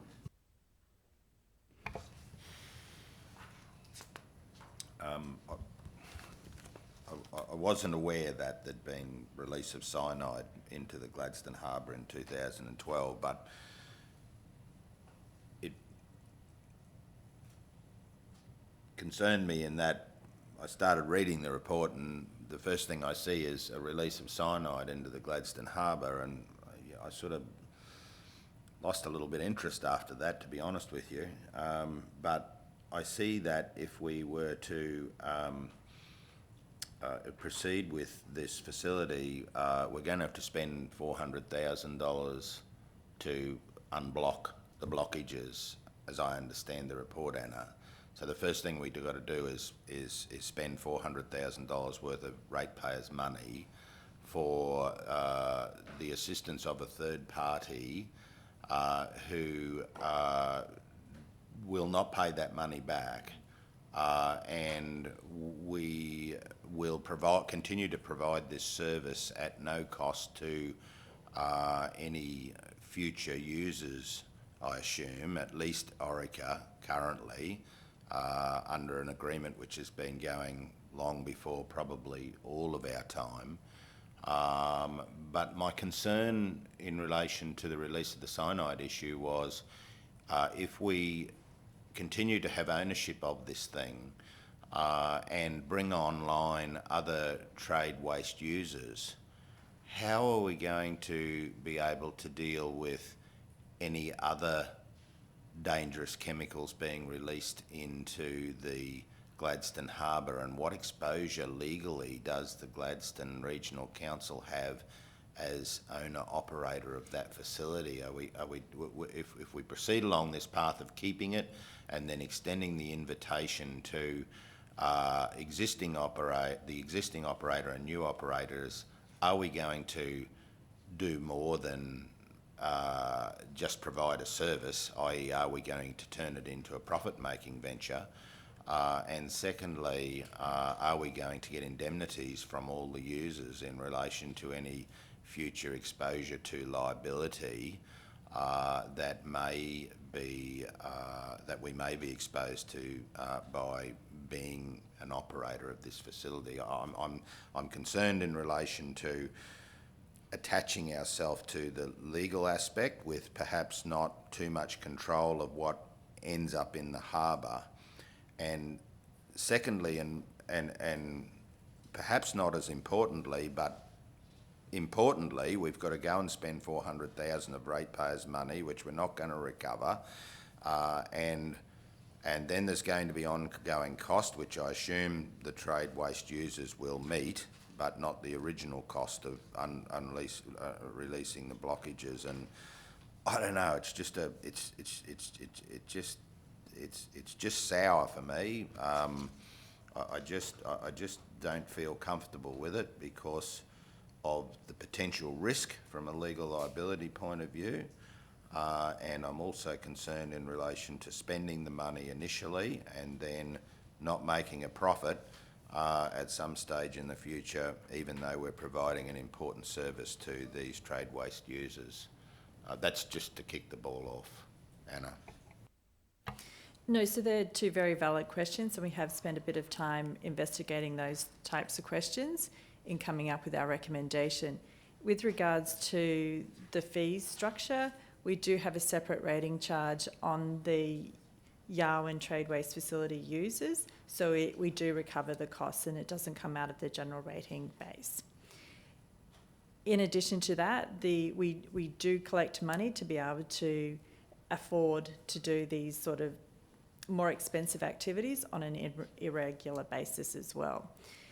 In terms of the environmental obligations, we have been having quite extensive discussions with the Department of Environment and Science, and their position doesn't really change too much from a position that they held many years ago, which in essence, the trade waste system can almost be considered similar to a stormwater system, where we really have no control what the community puts down a stormwater system. It's very similar to here. Each proponent will be required to have their own environmental authorities issued by the Department of Environmental and Science, so they will need to have been able to demonstrate to the department that whatever they do put down the trade waste system is suitable to be discharged into the harbour. So they'll be required to do all the various studies, particularly when it comes to, we have one existing customer, when the new customer comes on, making sure that their trade waste doesn't interact with an existing trade waste to cause a greater environmental problem as well. So we've had those discussions with them, and if there are failures, those failures will be tracked back to the actual customer that has the environmental authority, and they will be required to do their own testing and monitoring too, to confirm that they are in compliance with their own environmental authorities. So I think that should alleviate our legal responsibilities to check and make sure that what is going down the system is compliant, because that will lie with the actual proponents themselves or the customers. Yeah, I've got Councillor Goodluck wants a question. Can I just follow up on what Councillor Trevor said though about an indemnity for council? I know what you were just saying there, and it sort of gave me a bit of comfort, but is that an option? So that would be a requirement as part of the agreements that we do strike with each of the customers. And we do have to do a bit of work with Orica as well to bring their agreement up to reflect the current thoughts as well. Yeah, thank you. Councillor Goodluck. Thanks, Mr Mayor. Thanks, Anna. We've got this facility which provides a service to a number of stakeholders, and I suppose the idea in future is that those stakeholders will increase. It's backs onto the state development area. We want to attract these proponents. Are you aware of how this waste product is handled in other areas? Is this customary practice the way we're doing it here, or is it out of the ordinary, or you're not sure? It's just where we are and we've just got to deal with it? I'm not aware of a similar trade waste facility, but I haven't done any research into that, so I'd need to take that question on notice to come back with an answer about that. But trade waste can be dealt with in many different ways. Unfortunately, in the Yarwun area, we've only got a very small wastewater treatment plant, so it's not like we can take trade waste into that treatment plant and treat it successfully and discharge it either. Other areas might treat their trade waste to a particular level and then go down into their sewer network and be processed along with typical domestic wastewater at larger treatment plants. That's not an option that we have up in the Yarwun area. So, because I look at this as, I suppose, a potential advantage to us to attract other industries and other stakeholders, as I mentioned, because they'll be able to tap into this facility. Obviously, it costs money. So we have the potential to, upgrade the facility and in future to enable, to keep that advantage, to keep these industries, and every time we have an industry come, it obviously brings jobs and economic development and all the rest of it. Is that something that is a potential for this facility, or are we shoveling money into a black hole? That's what I'm trying to determine. We do have significant spare capacity in the network with Orica being our current customer and the future customers that we're aware of. We would, once we've done the desilting at the diffusers, we'll still have sufficient capacity to be able to take on other trade waste at that as well. And I guess it's just when each time we get an application, we'll have to assess it on a case-by-case basis. And then when we do reach the end of our capacity, we'll have to have a look at different options. And it may be cheaper at that particular point in time for future customers to find their own alternative ways of disposing of trade waste, or it might require an expansion of our existing assets. So we do have capacity. Thank you. Thank you. Councillor Goodluck, Councillor Churchill and Councillor Hanson. Yeah, thanks for that. This is my own personal opinion, I suppose, or professional opinion. I see some great advantages and economic benefits that can come from this, but I also see it as a risk. I suppose it depends on our appetite for risk at this stage. Actually, two questions, and I share my same concerns that Councillor Trevor has when I read about, accidental discharge. And you've indicated in here in the report that due to the discharge pipe work passing through private property, private land, I know Councillor Trevor was referring to the accidental leakage into the harbour, but you're indicating in here that the pipe work passing through private land, currently without easements in place, currently without any legal easements in place, that there is a high risk that council will be responsible for the reinstatement of damage leading to the unplanned expenditure. Damage? Is that damage to the property? Is that damage to the environment? Is that damage to the private land? And again, I'm trying to understand the private land. Is it good agricultural land, or is it I suppose land that is not beneficial whatsoever? And again, private land, or is it government land? When you say private land, is it some private landholders in that area? So my question appropriately is open-ended, is that who owns this land, and what is the likelihood of the damage? And my other addendum question to it is, has our economic development specialist had a look at this particular project as a subset in his role of determining economic benefits or economic likelihoods that could be beneficial to the city and the region?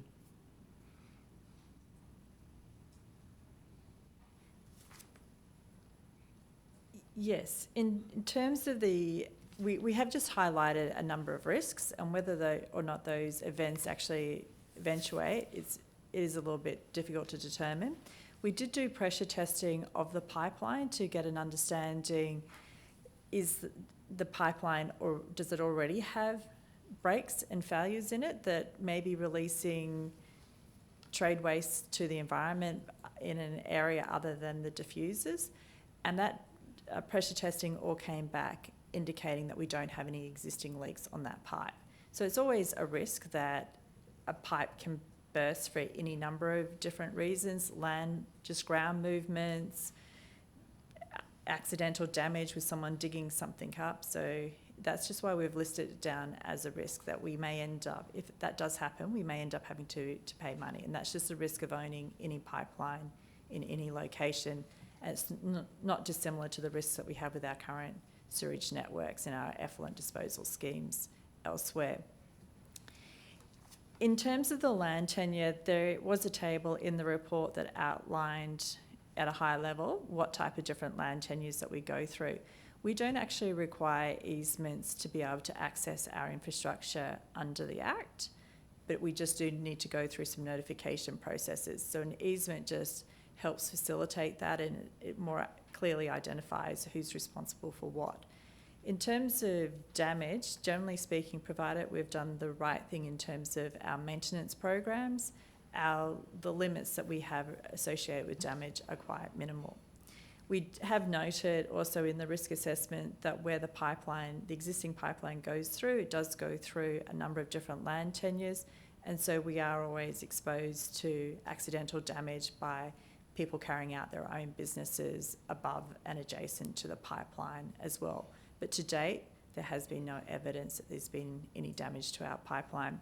So in terms of the different types of land reserves, land tenures, there's the road reserve, that's under the control of council, part of the road that's under control of DTMR, land owned by the Gladstone Ports Corporation, land leased from the state by the Gladstone Ports Corporation, land leased from the state by DTMR, and there's a couple of railway crossings as well.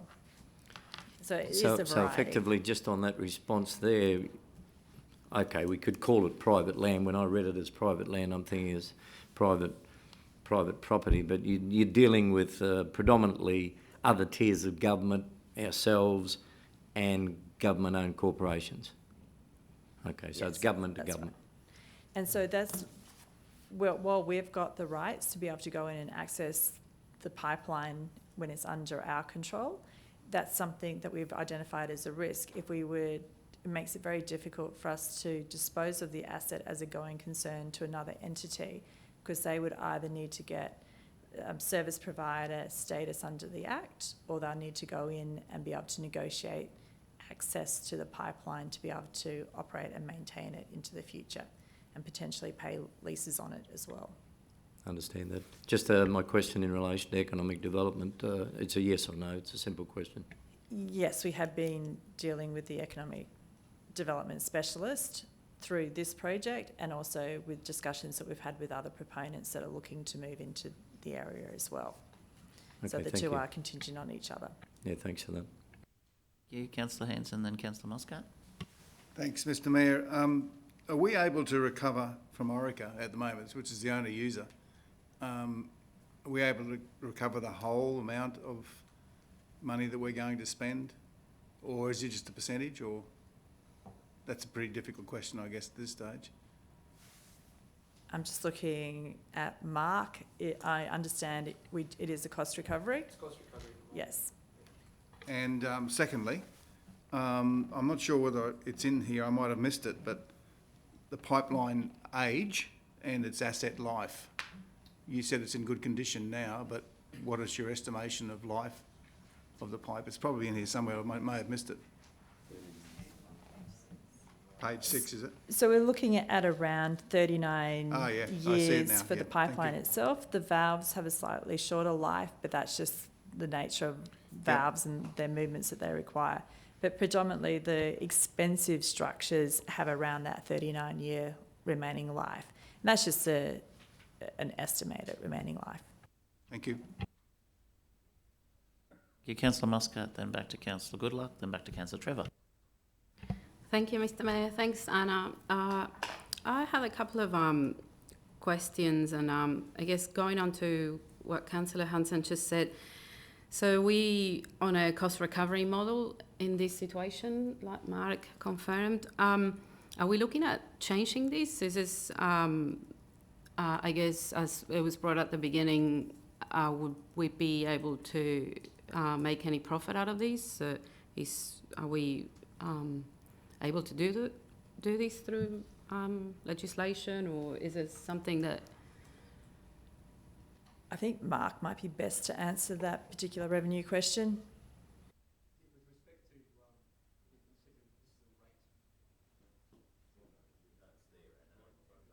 Yeah, Mark.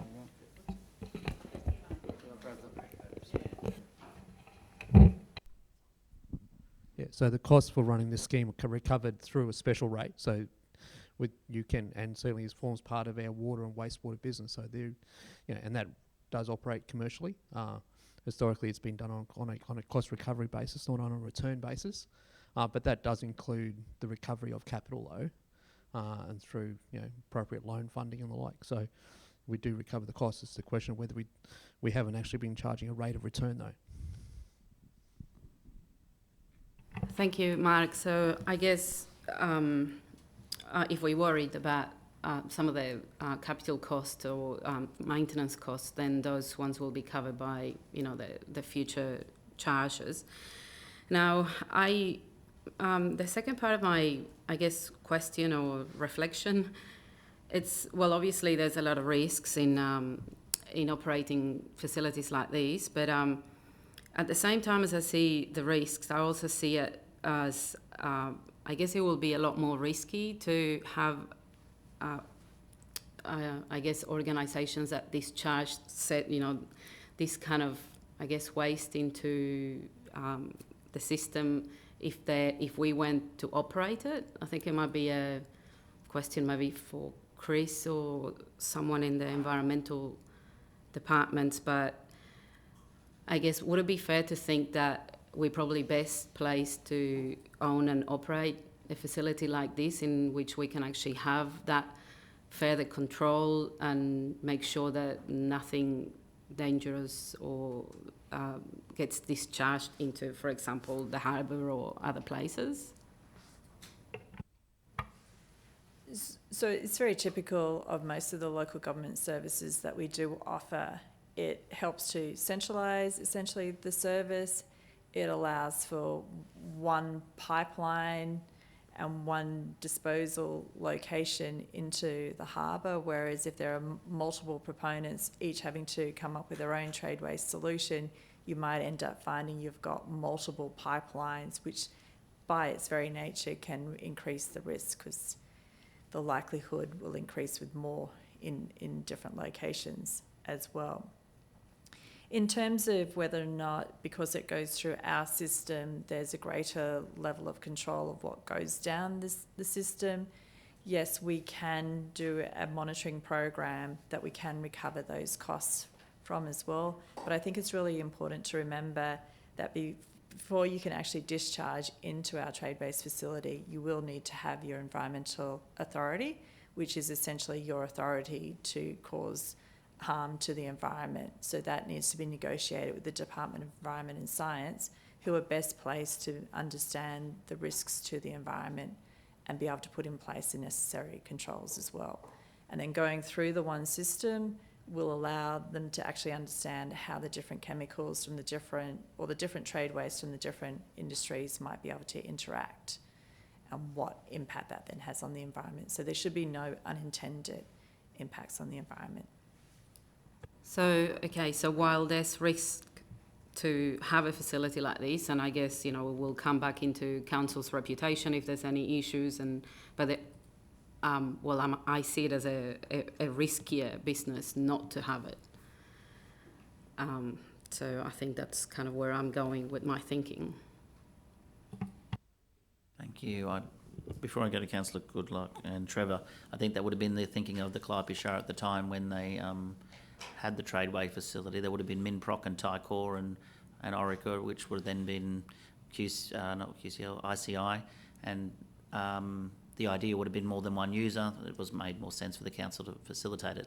The reason this is here is because there's only been one user for a long time, and we were of the opinion that if there's only one user for the facility, which is Orica, that they should be responsible for it. Now there's more potential users of the facility. It's back. It's back in our hands again. But over to you, Councillor Goodluck. Thank you, Mr. Mayor. Anna, can you just maybe give me some more context? I'm struggling to understand the points made around the ERA activity and how the department has changed it. So we're looking to, from what I'm reading in the report, it basically says that we're looking to offload that regardless, and Orica will not be able to go through the TWF. Is that the case, or am I misunderstanding that? So there were some changes to the legislation, the way in which they defined what was an environmentally relevant activity. Historically, our trade waste facility has sat underneath our waste disposal environmental authority, and with the changes that are being made, it no longer forms a category of an environmentally relevant activity, and as such we can't have an environmental authority to allow us to cause harm to the environment. So what we're saying is, and we've been having extensive conversations with Orica around this, is that Orica will need to amend their current discharge licence that they do have with the Department of Environment and Science to, instead of being their disposal point being at the beginning of our trade waste facility, that their disposal point would now have to be out in the Gladstone Harbour.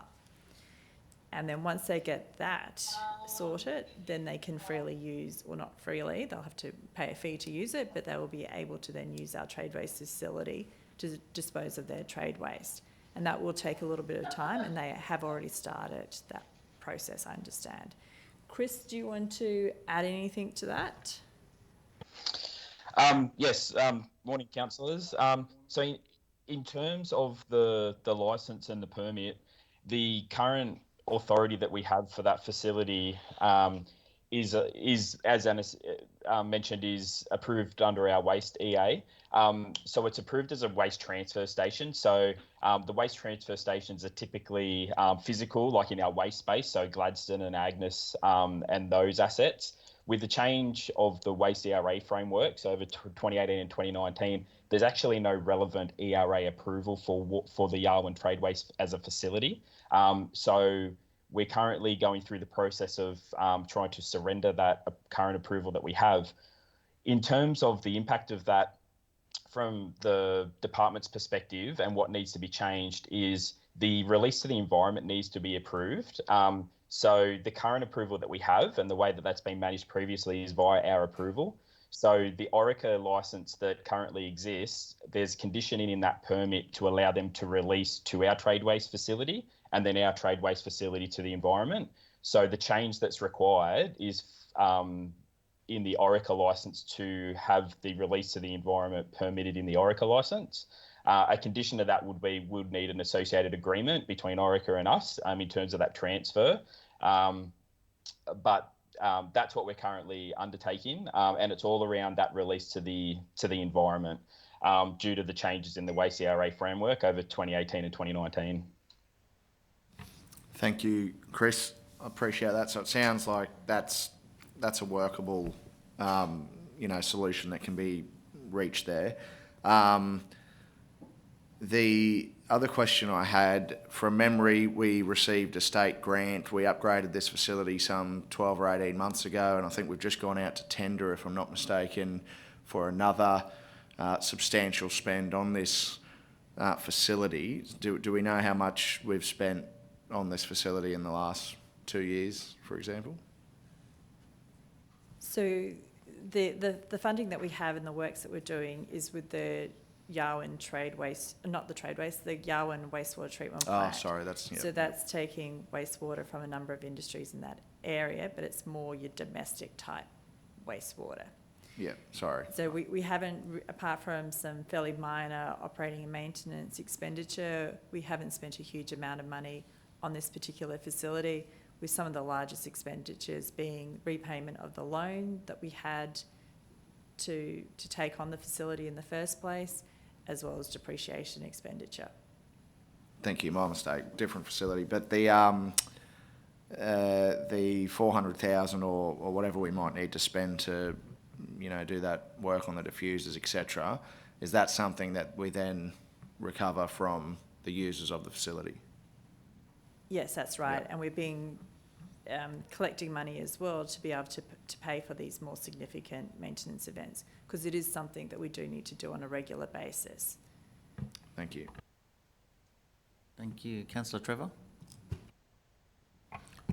Thanks, Mayor. I just had a couple of quick questions. Anna, assuming we were to close the waste facility down, what impact would that have on Orica in present-day circumstances?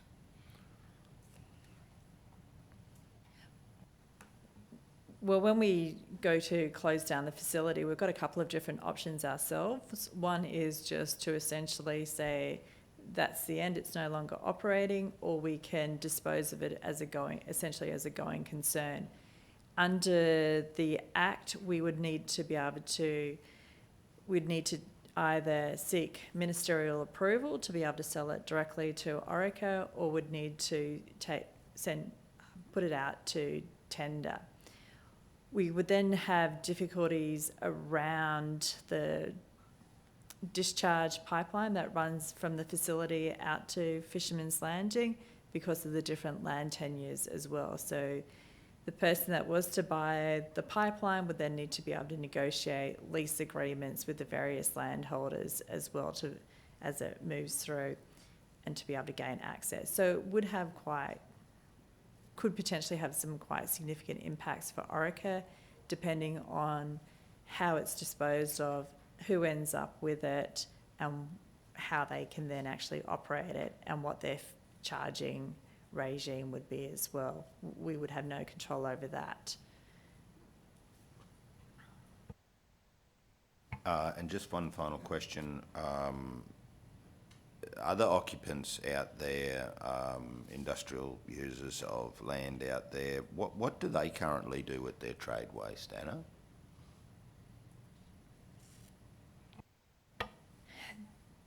They would have a variety of different ways in which they're disposing of their trade waste, but all we know is they're not disposing of it via our trade waste facility or our wastewater treatment plant either.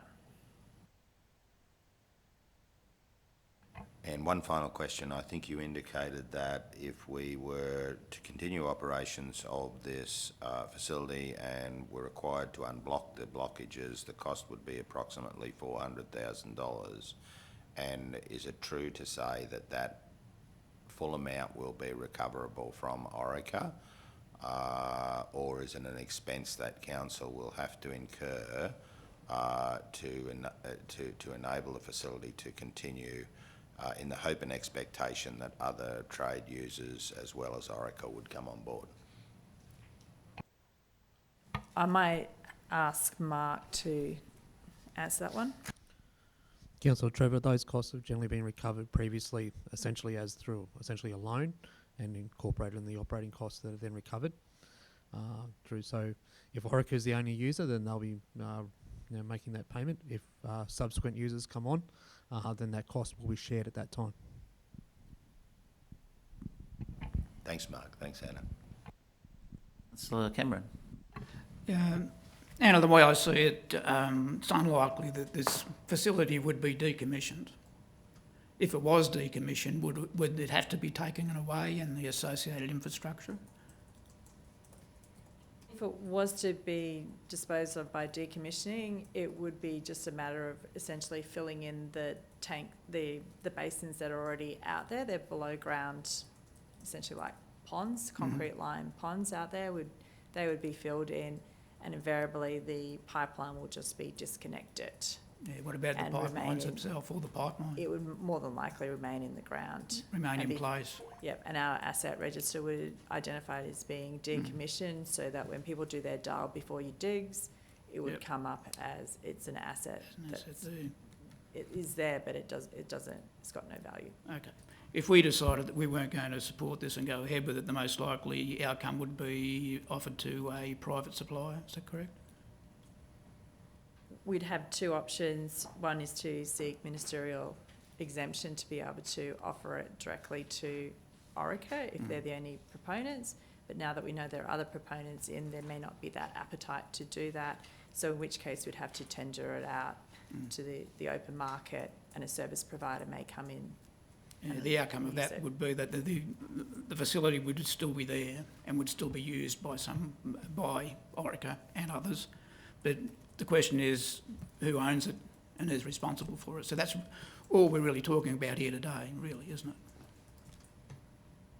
So today is just about whether or not we want to remain in the business of providing that service.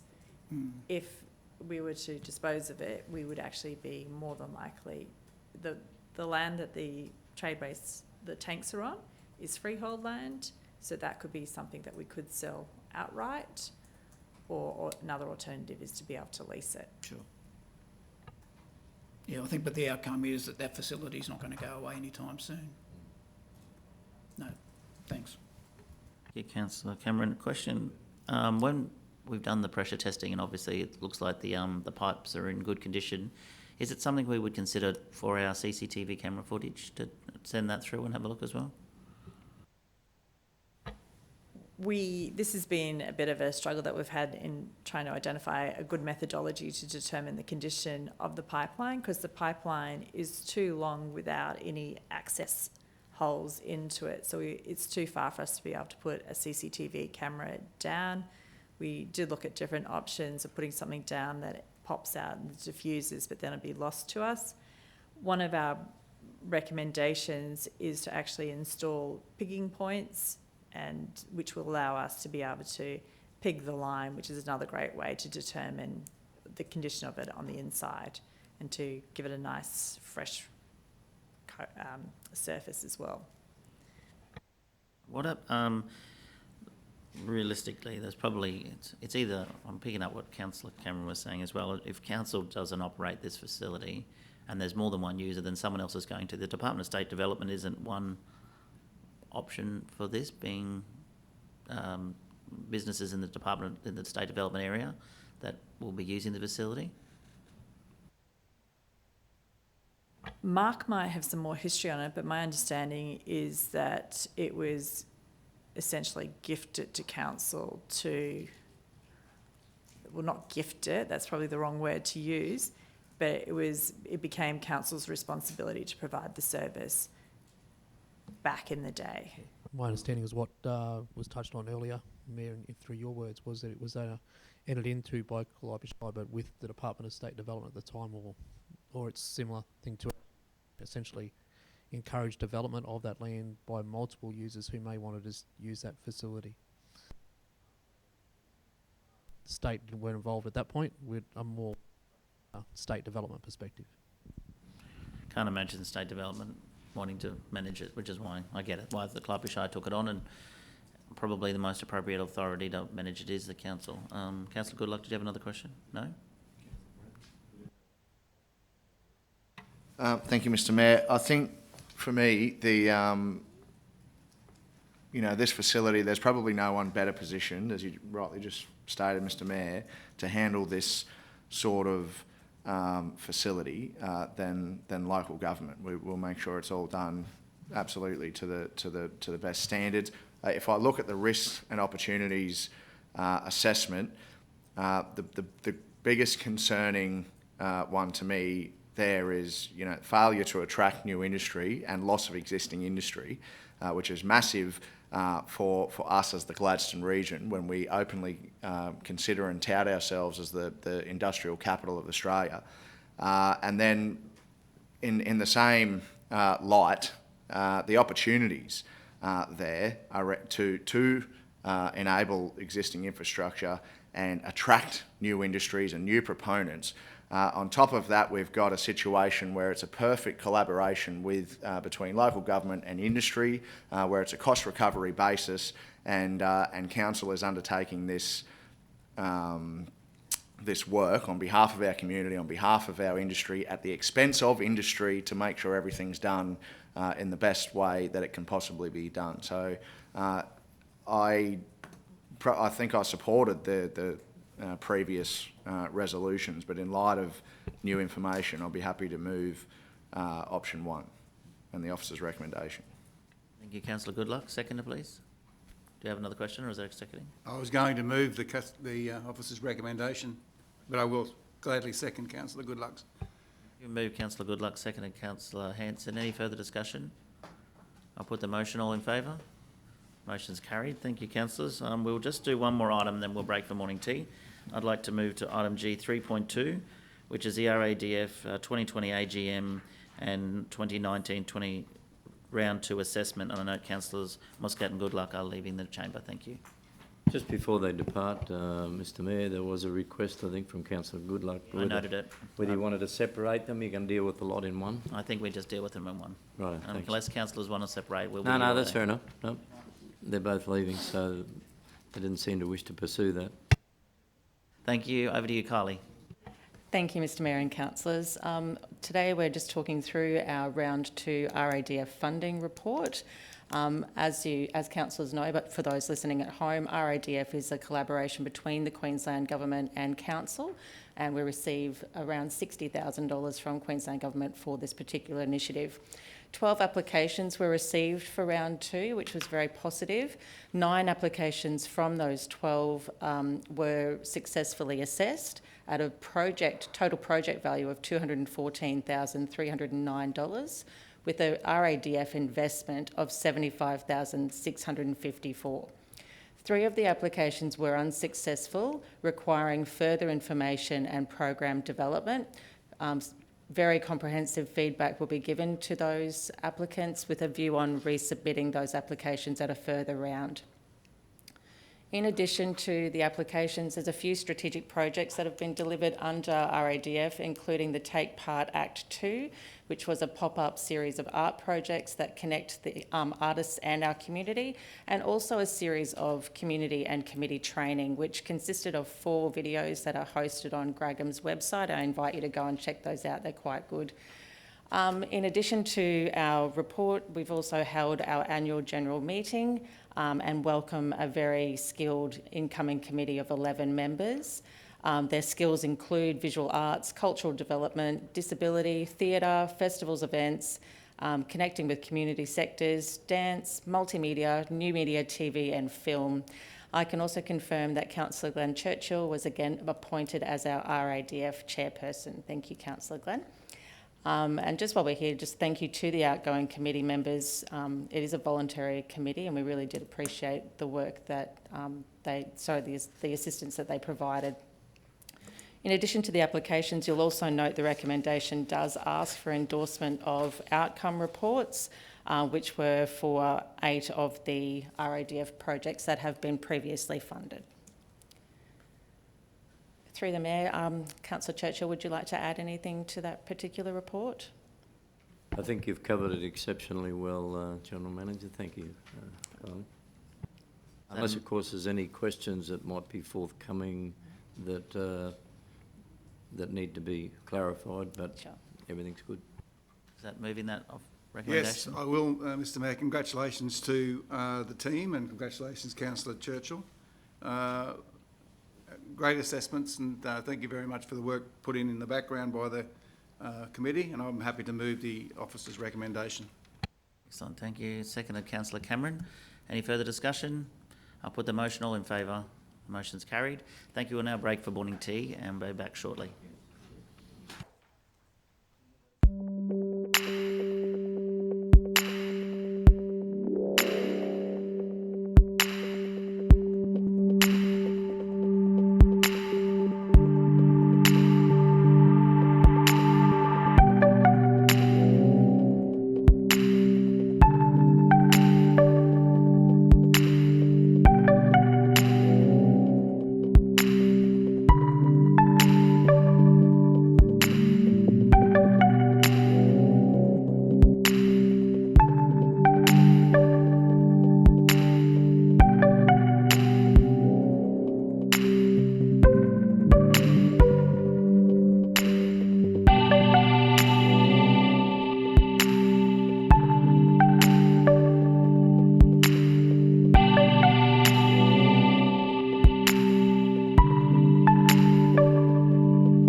Gladstone Regional Council are committed to fostering a proud, involved and engaged community.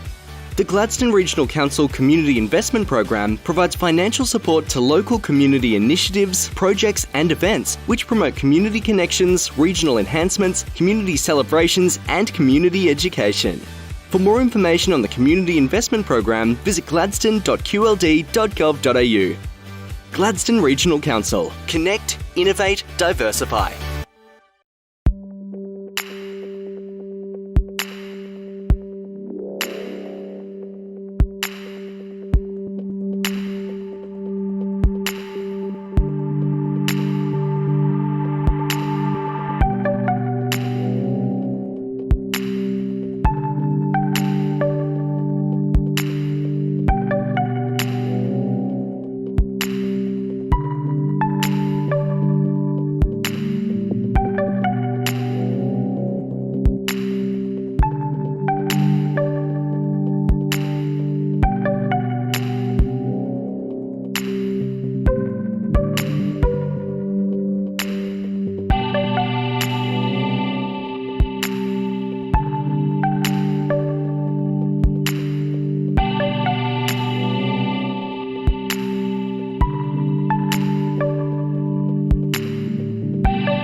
Gladstone Regional Council are committed to fostering a proud, involved and engaged community. The Gladstone Regional Council Community Investment Program provides financial support to local community initiatives, projects and events which promote community connections, regional enhancements, community celebrations and community education. For more information on the Community Investment Program, visit gladstone.qld.gov.au. Gladstone Regional Council. Connect, innovate, diversify.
Gladstone Regional Council are committed to fostering a proud, involved and engaged community.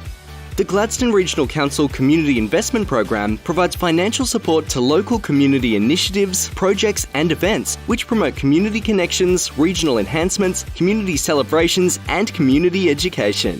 For more information on the Community Investment Program, visit gladstone.qld.gov.au. Gladstone Regional Council. Connect, innovate, diversify.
Gladstone Regional Council are committed to fostering a proud, involved and engaged community.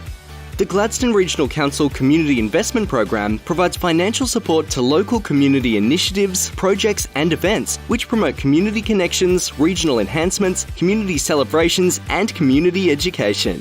For more information on the Community Investment Program, visit gladstone.qld.gov.au. Gladstone Regional Council. Connect, innovate, diversify.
Gladstone Regional Council are committed to fostering a proud, involved and engaged community.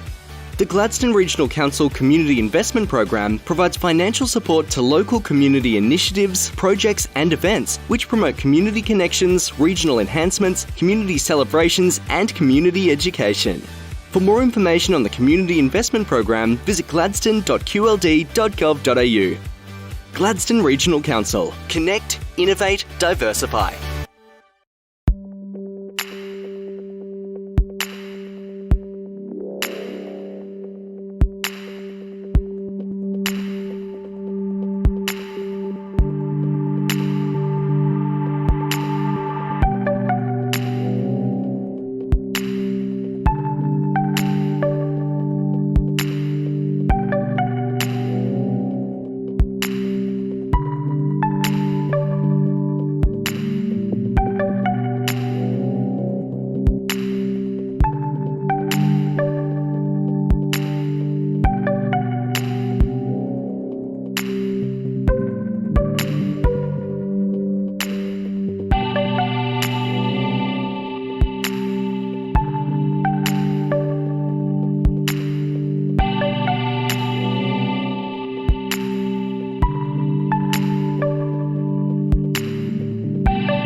Gladstone Regional Council are committed to fostering a proud, involved and engaged community.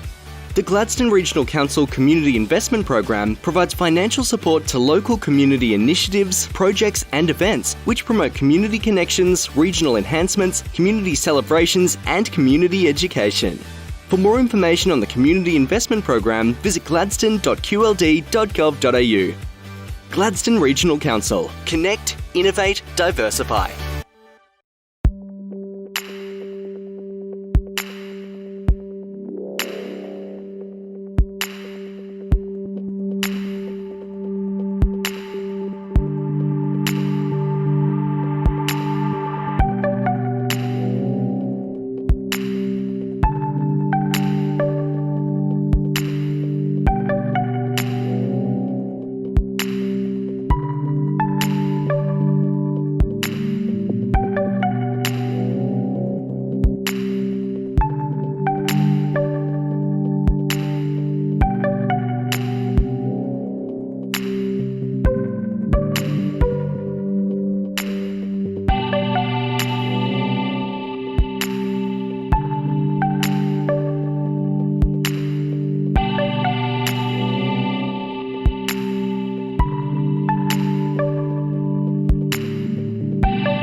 Gladstone Regional Council are committed to fostering a proud, involved and engaged community.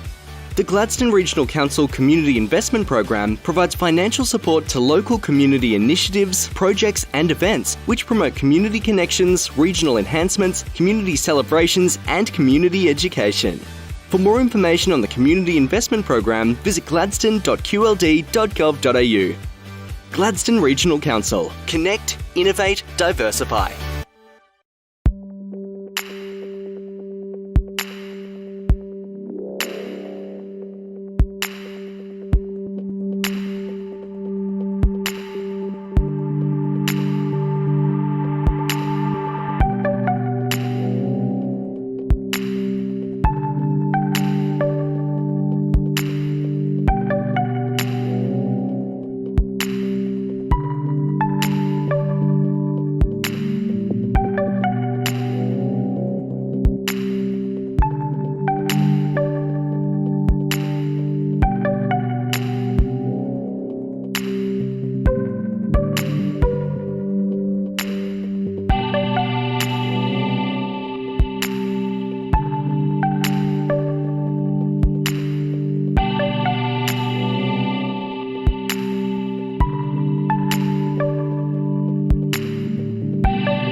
Gladstone Regional Council are committed to fostering a proud, involved and engaged community.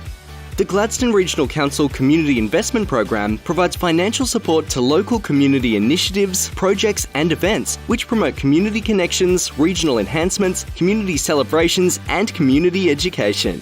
For more information on the Community Investment Program, visit gladstone.qld.gov.au. Gladstone Regional Council. Connect, innovate, diversify.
Gladstone Regional Council are committed to fostering a proud, involved and engaged community. The Gladstone Regional Council Community Investment Program provides financial support to local community initiatives, projects and events which promote community connections, regional enhancements, community celebrations and community education. For more information on the Community Investment Program, visit gladstone.qld.gov.au. Gladstone Regional Council. Connect, innovate, diversify.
Gladstone Regional Council are committed to fostering a proud, involved and engaged community. The Gladstone Regional Council Community Investment Program provides financial support to local community initiatives, projects and events which promote community connections, regional enhancements, community celebrations and community education. For more information on the Community Investment Program, visit gladstone.qld.gov.au. Gladstone Regional Council. Connect, innovate, diversify.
Gladstone Regional Council are committed to fostering a proud, involved and engaged community.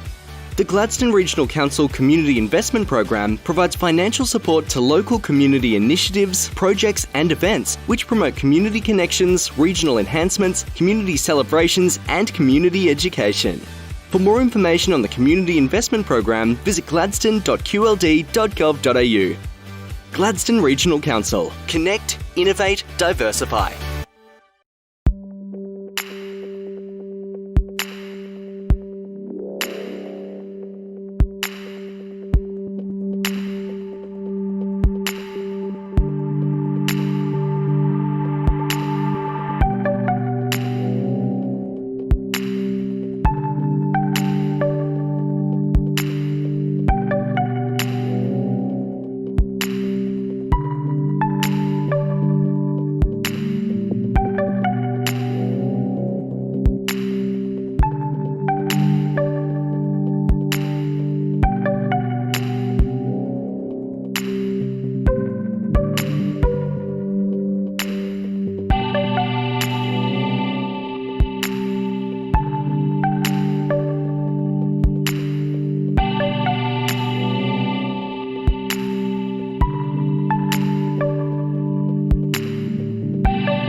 Gladstone Regional Council are committed to fostering a proud, involved and engaged community.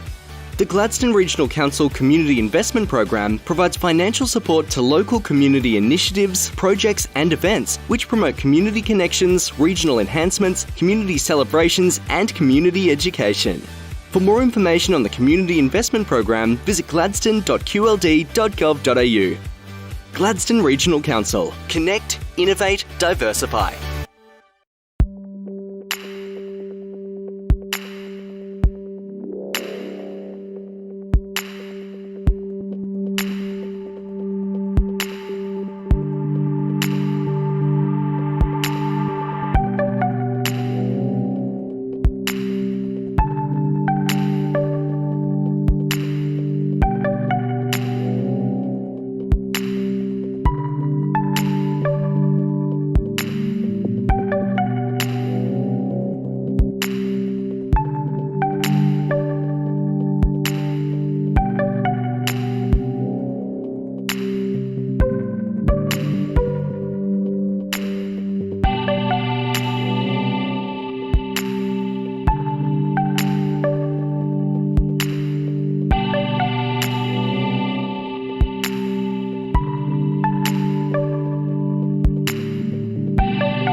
Gladstone Regional Council are committed to fostering a proud, involved and engaged community. The Gladstone Regional Council Community Investment Program provides financial support to local community initiatives, projects and events which promote community connections, regional enhancements, community celebrations and community education. For more information on the Community Investment Program, visit gladstone.qld.gov.au. Gladstone Regional Council. Connect, innovate, diversify.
Gladstone Regional Council are committed to fostering a proud, involved and engaged community.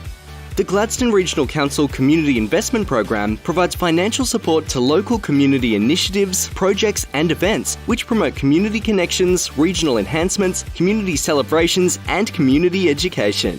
For more information on the Community Investment Program, visit gladstone.qld.gov.au. Gladstone Regional Council. Connect, innovate, diversify.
Gladstone Regional Council are committed to fostering a proud, involved and engaged community. The Gladstone Regional Council Community Investment Program provides financial support to local community initiatives, projects and events which promote community connections, regional enhancements, community celebrations and community education. For more information on the Community Investment Program, visit gladstone.qld.gov.au. Gladstone Regional Council. Connect, innovate, diversify.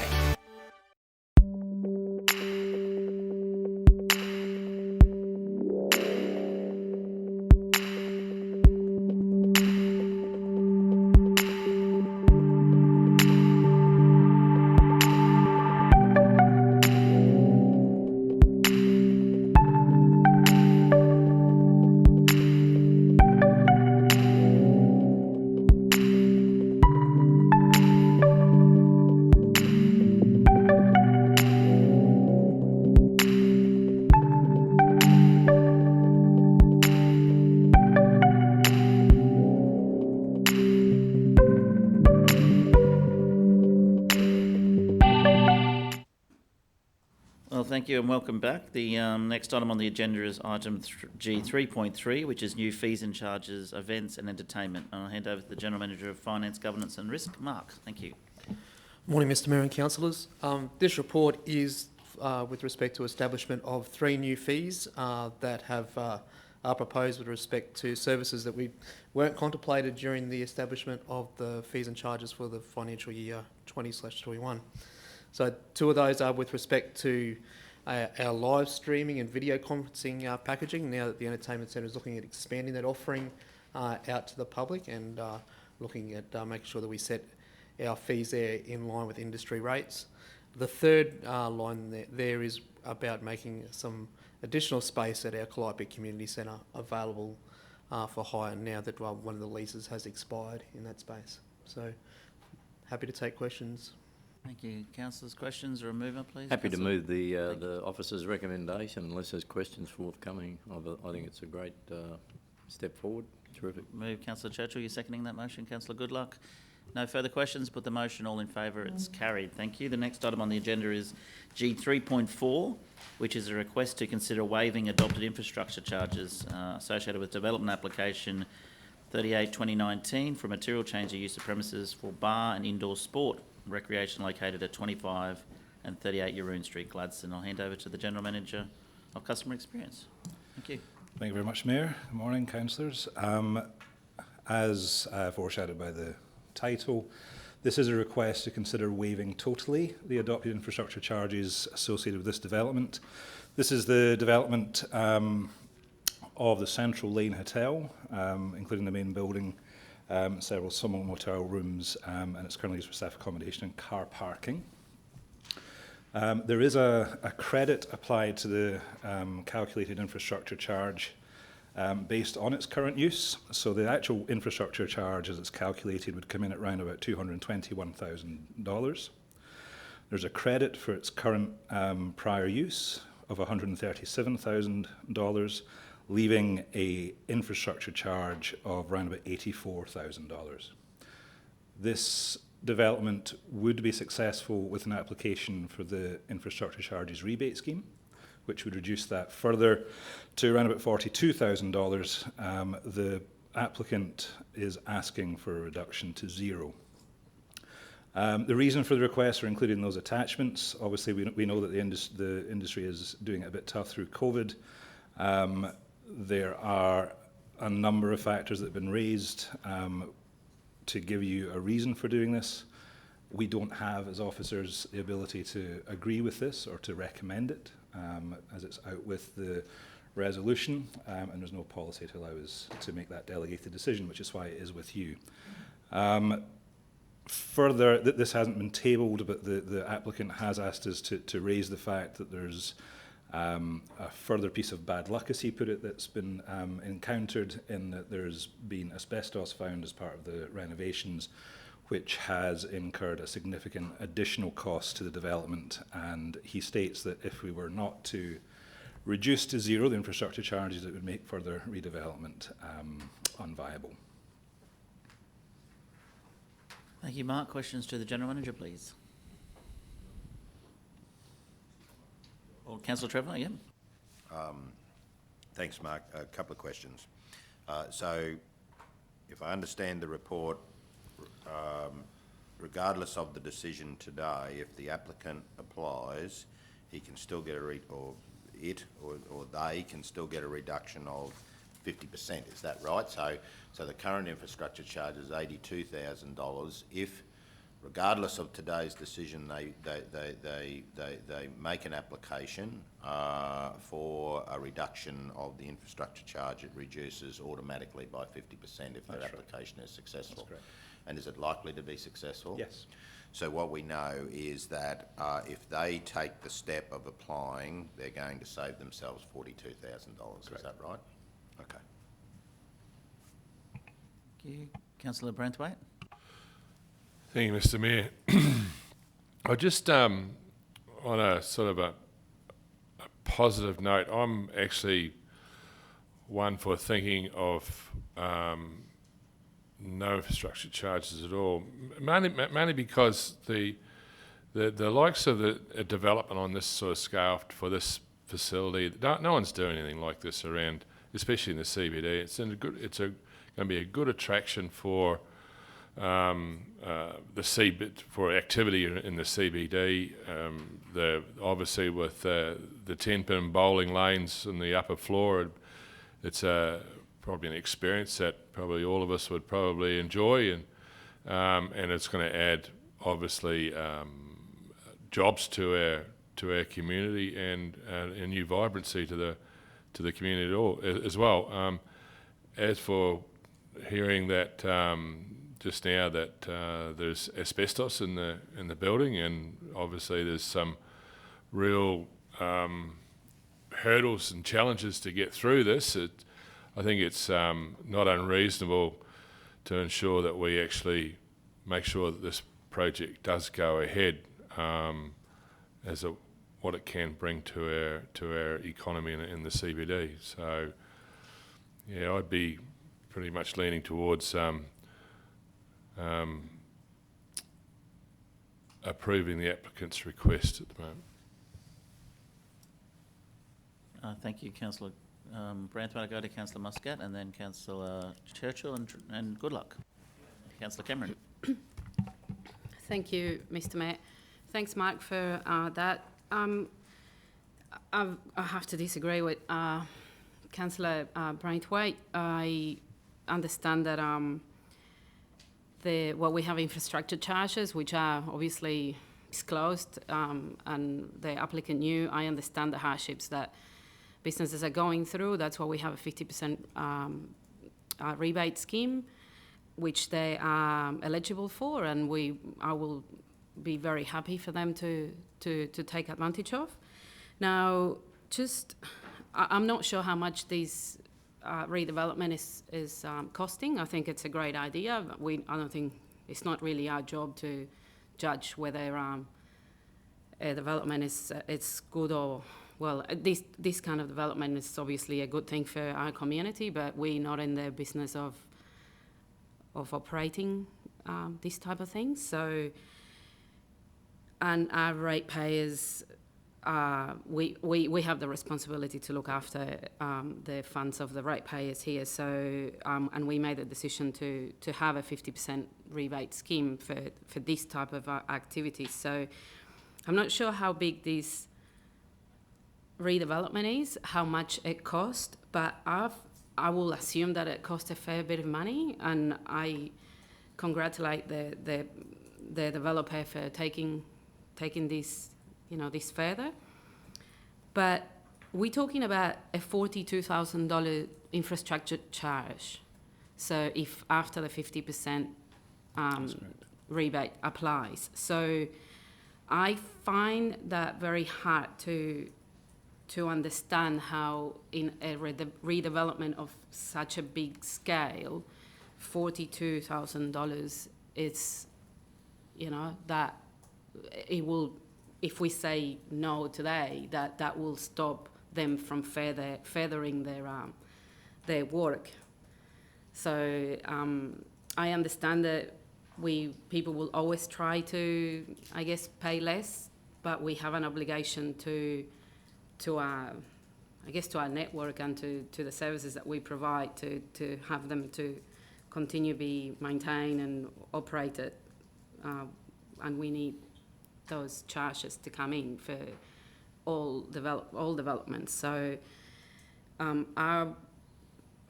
I understand the dilemma here, but this isn't a reflection on whether I think that this activity is a good one or not for the community. I think it's great, and I can't wait to go and take my kids there.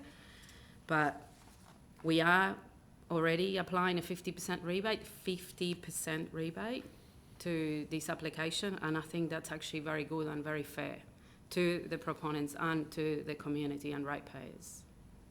Thank you. Thank you. Was it Councillor Hanson next? Sorry. No, Councillor Churchill, sorry. Yeah, thanks for that, Mayor Matt. I'm actually supportive of waiving, well, I'm actually torn on a couple of bases, but I'm in favour of waiving it, but I'd like to ask a couple of questions through to the General Manager first. Just to go back over again, there's 84,000 that will be owing once we remove the 137 credit. That leaves the 42, and what I'm trying to emphasise is that the 42,000 now is that's where Councillor Trevor was appropriately coming from, and I acknowledge his efforts initially to get that policy in place to be able to give that 50% rebate in infrastructure charges. But when I consider the $42,000, which is the in the scheme of things, yes, I agree, we protect the ratepayers' dollars as well, but the leakage that I know of that goes out of this city and out of this region that goes to Rockhampton unnecessarily, and then on the other side of it is that we can actually attract from other parts of the region and to the west that would come into our city as a result of this bowling alley being developed. I'd like to know if our economic, well, first and foremost, has our economic development specialist identified or reviewed this project? Because I remember going back during the previous term of council when we were talking about developments, particular developments that were considered to be unique, not necessarily unique, but we don't have one in the region. We did have one that closed up in 2010. It was a huge loss in many different from many different reasons, but has our economic development specialist or as the proponent submitted an economic development benefits over and above the two-page information that we had there? Because I do remember quite clearly in development applications in the previous term of council chairing the committee that we also look for an economic development report, not just an environmental report, not just a community impact report, an economic benefit. So have we cited that, and or has our economic development specialist given his professional opinion? So a couple of parts to that, Councillor Churchill. The first one is that the applicant has been quite active in lobbying our economic development specialist about the reduction of the infrastructure charges to zero. And it's only laterally that we've managed to have the application for the reduction of infrastructure charges coming through the correct channel. So there has been a lot of engagement with our economic development specialist. With papers like these, whenever we bring them, it's worthwhile just remembering that the assessment of the application, the assessment of development is complete, it's supported. It was approved under delegated authority as a code assessable because we support the development and we think it's good for the community and all the reasons that you've said there. Subsequent to the approval, the resolution that we have on the books has us obliged to apply an infrastructure charge. We have mitigated that charge with the incentive scheme, which leaves us 42,000 at the end. So the economic benefit is weighed up, the development, the community impact is weighed up as part of the assessment process, and that's all been assessed and approved. We encourage and approve and support the development. Okay, thank you for that, which just leads me to two other quick points appropriately, is that I suppose in understanding, and maybe there's more than one way to catch a fish as such, is that for the proponent themselves, for that 42,000, if that was the way it was to go,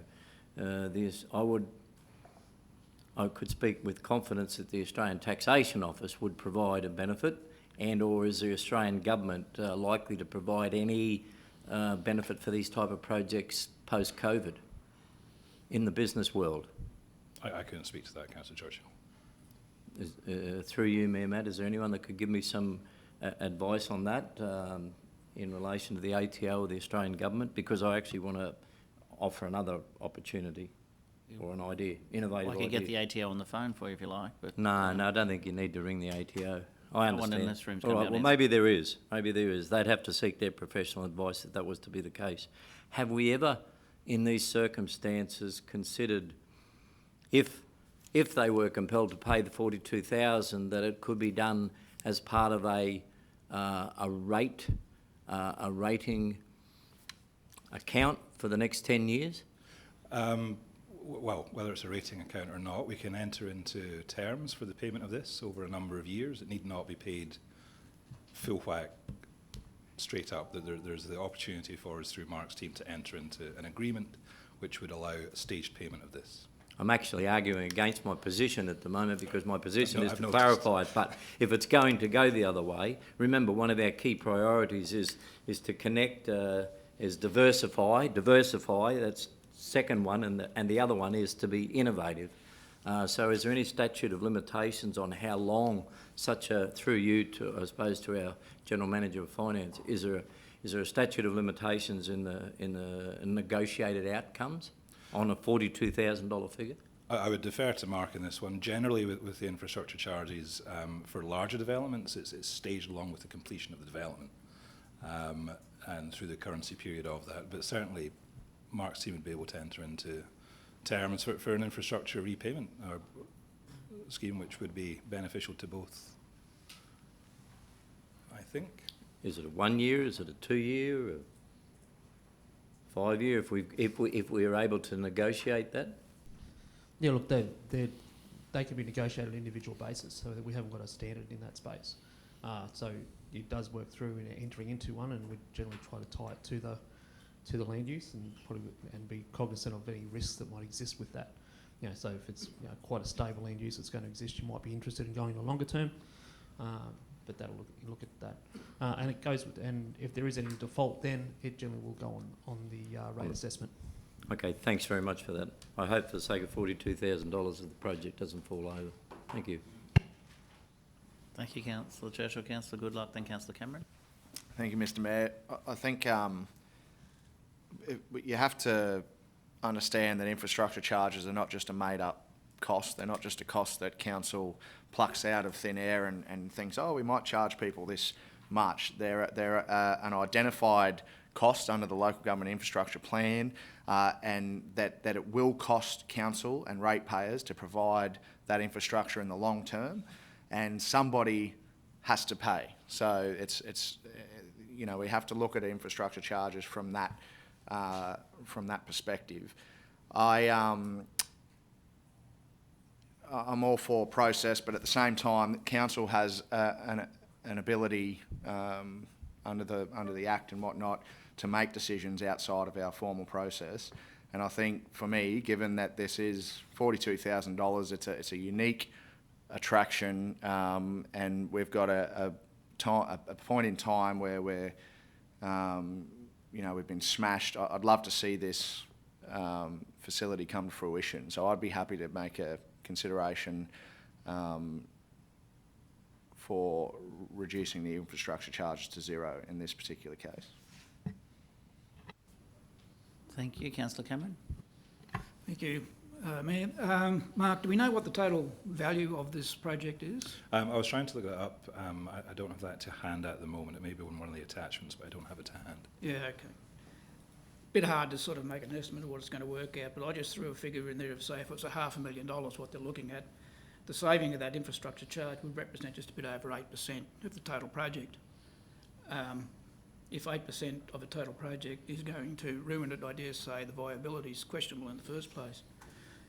My guess is it's going to be more than $500,000. I do like this project. I think it's great for the area in the fact that we're converting an adult entertainment facility into a family-friendly one is good. and warrants support. However, reducing to zero I don't think is in the best interest of our ratepayers. What I might suggest is that the applicant is claiming consideration because of the COVID-19 situation that we're all faced with. The general industry level of consideration with rental and what have you is around the 30% mark. I would be in favour of reducing the bottom line infrastructure charge of 42,146.52 by 30% as a COVID consideration. This way we're not making any, what's the word I'm looking for? Precedent? Precedents, yes, that's the one I was looking for, thank you very much. Yeah, COVID's going to go away eventually, and we could happily use this as a COVID consideration. I think it satisfies not everybody, but I think it's a good consideration. And, yeah, I put that forward for discussion. Thank you. I'll go to Councillor Trevor and then we'll come back to that. Thanks, Matt. Thanks, Mayor. There's a couple of issues for me in relation to my final determination regarding this matter. The first one is we have no bowling club in Gladstone. And those of you who followed bowling and general community interest will be aware that when the bowling club was closed down, there was a great deal of disaffected people as a result of that decision during the economic boom of the LNG industry, where it was deemed appropriate at the time, if I recall it correctly, by the lessor to put another tenant in there. But there was some community disdain that sporting group or organisation or followers and players was to be no more. And since then, there has, if I recall it correctly, been an alternate proponent to establish a bowling club in Gladstone, and that was at the Uralla Club. And unfortunately, as a result of all manner of things, that development is not now proceeding. So from a community perspective, we hang our hat on this development as an opportunity to provide an additional sport for our community. Apart from that, at a time when COVID is very much still alive and well, it's about creating and supporting local jobs, I think, and if this project was to get up finally, the economic benefits in providing local jobs would far outweigh any reduction of $40,000 if that decision is made today. So for me, it's the community aspect in not having a bowling club and the possibility of now having one at some stage in the future. It's also about creating local jobs if the project was to finally find its feet and get up.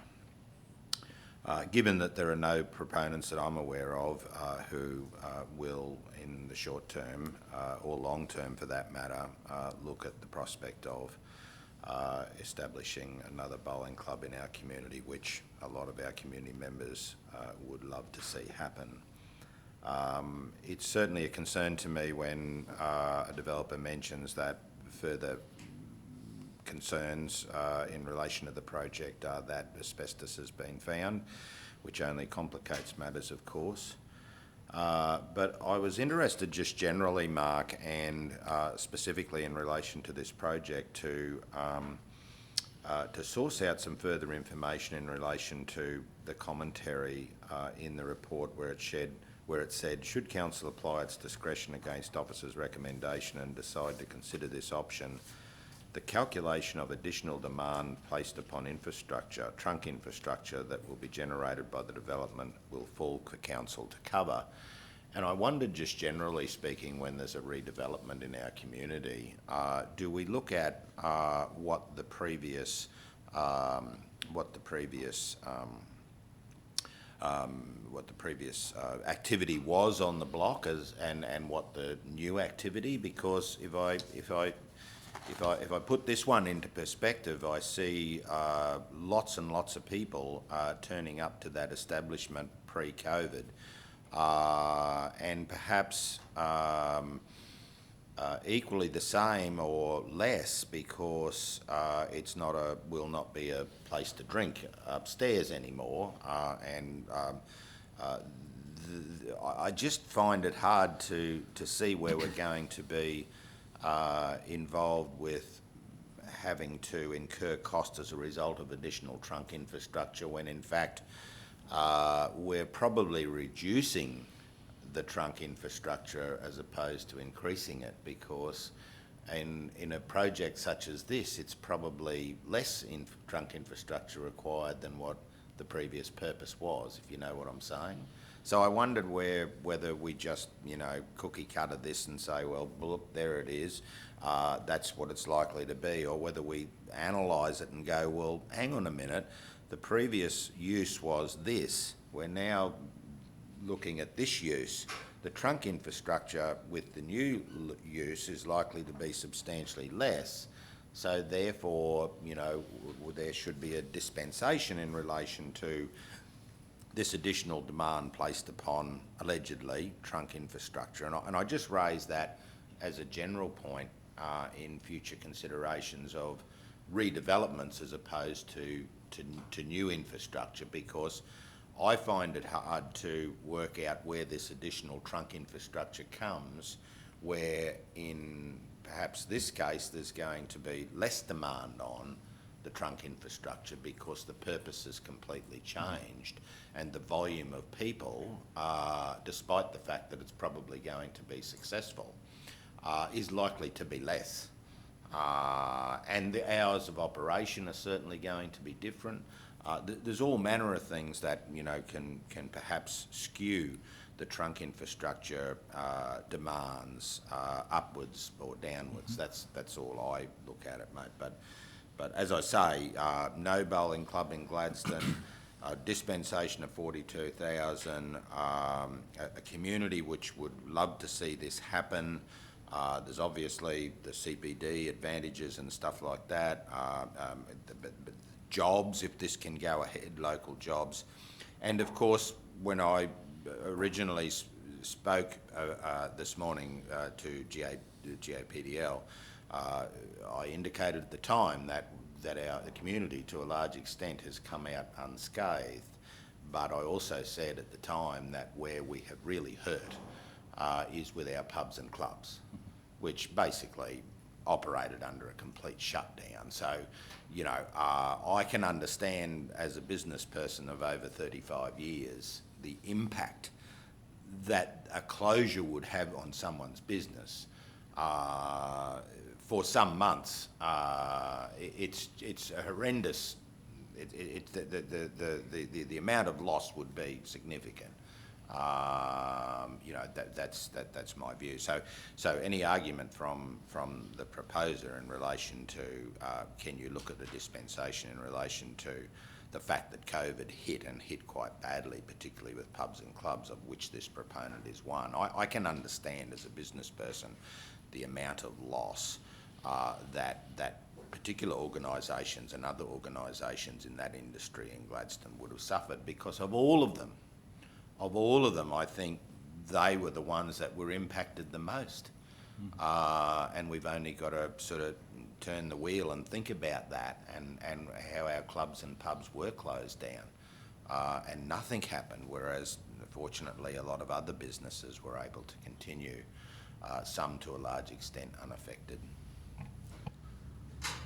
Just on the prior use, through you, Mayor, just to reiterate that the prior use did attract a credit, so the change of use for the property to include indoor sport and recreation from the hotel use that it had and entertainment use that it had previously.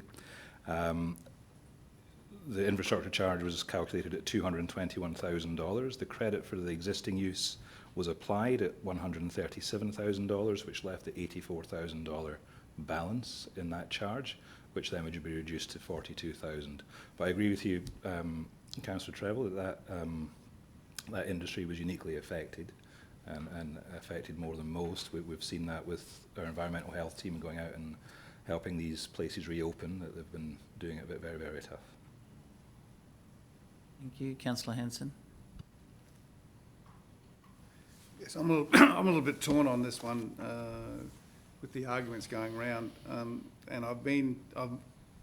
I agree with Councillor Muscat in her thoughts, but I've been waived to consider to offer the extra incentive to this developer, in this case, because of the community aspect and proposed usage of what they're building, and would consider it probably as an investment by council to ensure that we'd have a bowling alley here in Gladstone rather than have to go to Rockhampton to play bowls. It's not bowls, to play 10 pin bowls. So I'm wavering, and I probably would offer the extra incentive at this moment. Thanks, Councillor Hanson. I see other councillors have questions. Before I go to those councillors, Mark, I don't know if you can find out for us before we finish this discussion today. I have just sent Helen an email.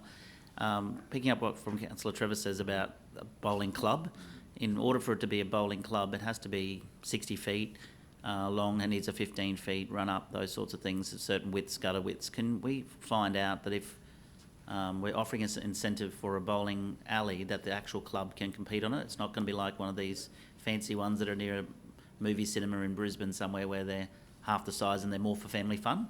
Like that's, while we're making the decision, not that they're a bad thing, because I'm sure the families will still love to play on, but if you're going to have a league, a 10-pin bowling league, which we had in Gladstone before, you would need to meet certain standards. So if we could find that out, it would help me.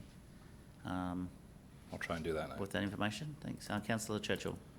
Yeah, thanks for that, Mehmet. I think that's very appropriate. I just wanted to get a clarification in relation to the one paragraph that sits in there. If council, and again, I'm not predicting or preempting, but if council chooses to waive the charge, that's the entire charge, the existing adopted infrastructure charge notice remains applicable, meaning to say it remains the same. Is that the case? I'm just trying to follow up from Councillor Trevor's aspect as well. And an infrastructure agreement must be entered into, and the agreement will align with the currency period of the associated development permit. Yes. It's just the first part of it. I'm trying to get that understood in my mind. So we're not, if council chooses to waive the entire charge, the existing adopted infrastructure charge notice remains the same, which would be relevant to operating as a hotel, bistro, etc., or does it become a new notice? I think what that's saying there is that we have the resolution on the books, which is we need to calculate infrastructure charges in the way that was adopted. So what we'll actually do is through the negotiated, the notice stays in place, but we'll negotiate down to zero the charges that are payable. So we're not essentially changing the policy or the adopted resolution that we have. Yeah, it just doesn't use the word negotiated in that, but I understand what you're saying then. So, yeah, okay, thank you. I'll throw to Councillor Goodluck shortly, but from what I'm hearing around the room, there's a majority of councillors keen to offer some either full concession or a concession with a deferment or a concession with a COVID 30%. I'm well aware, Councillor Muscat, that you're not, and I'll come back to you, but I'll throw to you, Councillor Goodluck, and we'll come back. Well, thank you, Mr. Mayor. I was going to move a motion if you're... I'm not prepared to accept a motion until I have that information that I requested previously. I'm happy to hold the motion over. I'm probably going to support something, like I hear in the majority of councillors are, but I'd like to know in the back of my mind what has previously been approved. Is it a bowling alley that, as Councillor Trevor rightly suggested, can be used for competitions, or is it just for fun? And it may make a difference to me whether I support 30%, a deferment, or a full reduction. But can I ask you to hold that while I throw to Councillor Muscat, please? Thank you. I just wanted to clarify that the dispensation, it's not 42,000, it's actually 84, because we are already given this application 50%, well, if they apply for it, it will be approved for 50%. So we are already supporting this development with to a value of $42,000. I also agree with, I guess, looking at things as investments, and I have no problem with that. And I wouldn't have any problem discussing investing in different aspects of our community, in different facilities, in different partnering with different business and commercial ventures. But we're not discussing investments at the moment. We're discussing infrastructure charges. So I understand where everyone comes from, but I find that we keep finding ourselves in this situation over and over and over again. So there's always someone that is doing it, that it's having a problem. It's always someone that is, trying to, I guess, pay less. We all try to pay less if we can. So we are already giving them a 50% rebate, which is great and significant. And I think that's, again, I will say this again, I think that's a good balance between supporting this type of activities and at the same time looking after ratepayers' funds. So I will be more than happy to look at investing in different aspects of our community, but that needs to be dealt in a different way, in which you have, similar to what you will see in, I don't know, what we did for COVID, for not-for-profit organisations, for example, where people put a case forward, we looked at it, we assessed it, and we provided then further investment to those people. So I find it difficult to find ourselves constantly in this situation when instead of, it's not like, I'm sure all of us here support the development of this activity, but this isn't whether we support it or not. This is about our infrastructure charges and how that it's going to come from, I guess, ratepayers' funds. And we are already investing, giving a rebate of 50%. So I'm just having difficulties understanding, our logic here. Thank you. Yeah, before I throw to Councillor Braithwaite, can I ask Mark, in our budget this year, do we have allocation? Where's Kylie? No? Hi, Kylie up there? No? Oh, anyway, do we have an allocation for potential future, like a reserve for supporting our businesses in COVID? And we also, yes, and we also provide a budget for waiving of development fees as well. All right, so we've got a couple of budget items where this can be funded from. So, Councillor Muscat. The thing is, I'm also wary about the fact that we also, if we are going to invest and provide this support to businesses that need it, I would like to see to what extent they need it, their financials, et cetera, like any other investment that anyone would, I guess, go into. And I want to provide the same opportunities for other businesses as well. So this is where, where my, I guess, I want to be equitable when it comes to supporting and investment different businesses and different activities in our region. Mark, did you say you have some information there? Yes, in response to your question, Mayor, about the ability to host tournaments, that level of detail was not specified with the application. In the proponent's request for the infrastructure charge reduction, the tone seems to be around recreation as opposed to tournament and regulation. So it would obviously be up for the applicant to build it to the standard that would do it, but we didn't get that level of detail that it was a tournament standard. Which is a shame because, like, we have, since the bowling alley closed, there was a lot of people who played leagues on Mondays and Tuesdays and Fridays and Thursday nights and everything, so it was a fairly popular sport. It would be a shame that we couldn't have tournaments, but anyway, over to you, Councillor Brent. Thank you, Mr Mayor. Actually, on page 19 of 38 of the document, it says here, the new fit-out stairs to include 4 full bowling lanes. So that would lead me to think, and looking at the plan, it certainly does look like you're 5 steps towards the line before you throw the ball down. And if these are full bowling lanes, then there will be full competition lanes. So if that's been stated in here, and an associated infrastructure. What page is that? I did not Page see that. 19 of 38. Just below the picture of figure 2, the view of Yaroon Street. Just when you're in a hotel, when the word full means something different. Yeah.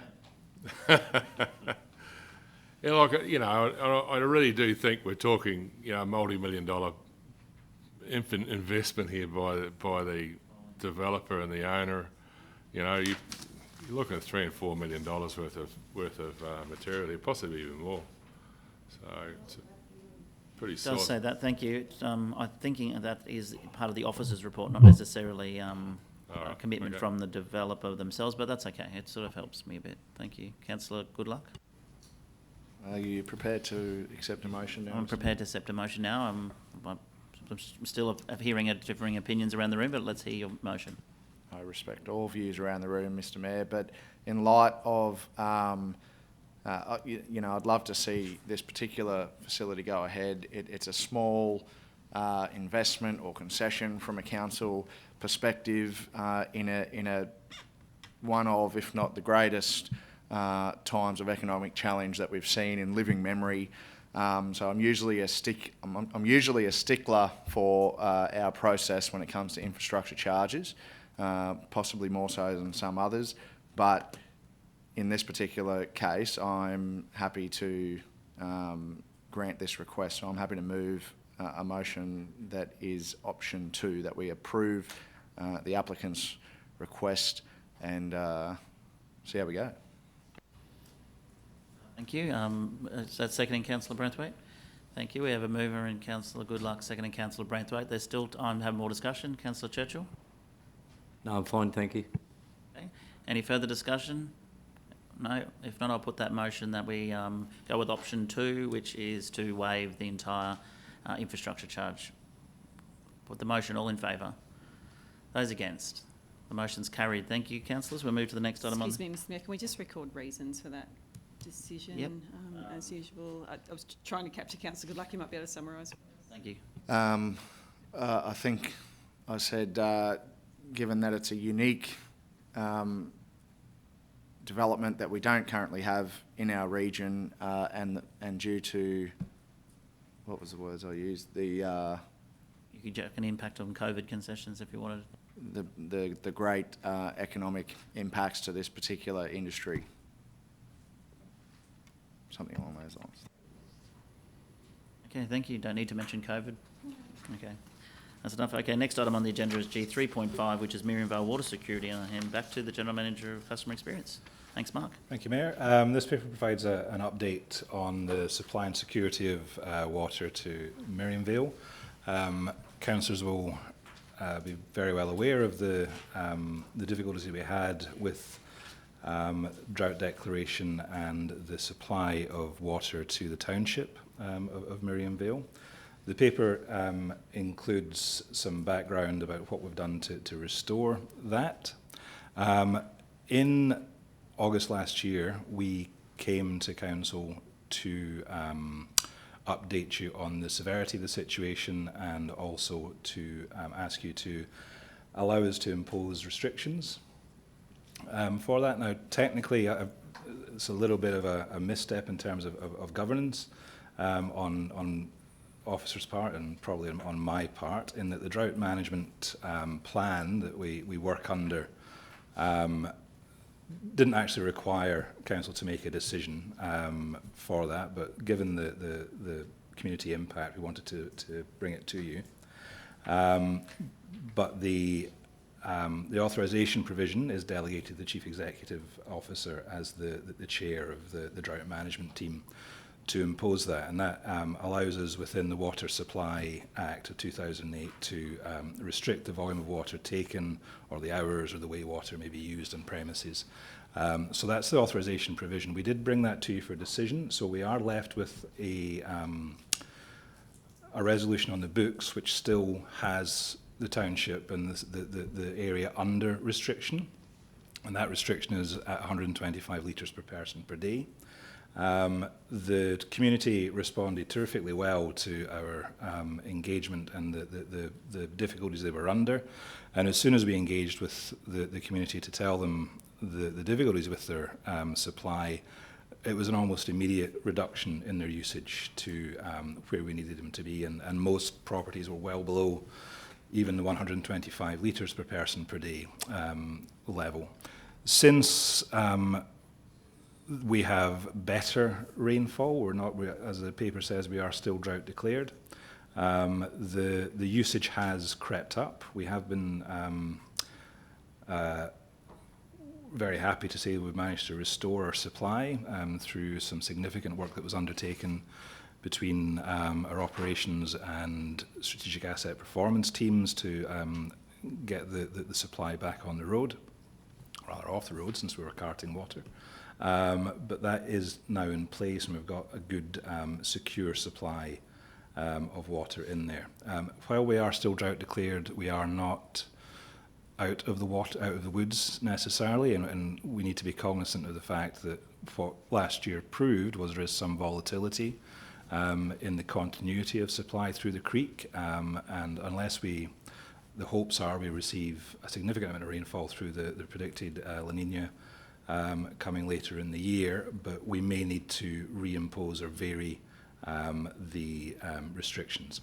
But in summary, we have a township which technically, based on the resolution which Council resolved last year, is still under restriction, and we're asking for that resolution to be rescinded and for, through the Chief Executive Officer as the Drought Management Team Chair, to delegate, well, it's not even delegate back to it, but be cognizant of the fact that we may want to vary and lift those restriction levels.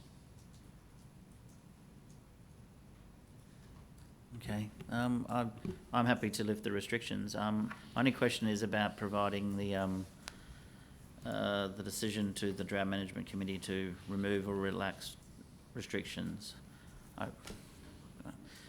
I prefer that the Drought Management Committee make a recommendation to Council, and Council makes that decision. We generally listen to the data and take it from there, or at least the CEO.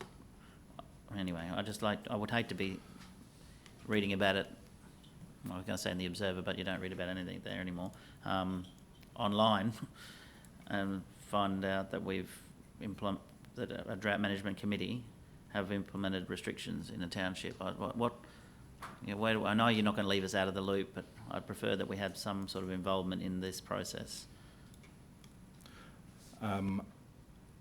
Certainly we would engage with yourselves through relevant information sessions to bring you up to date. The Drought Management Team, through the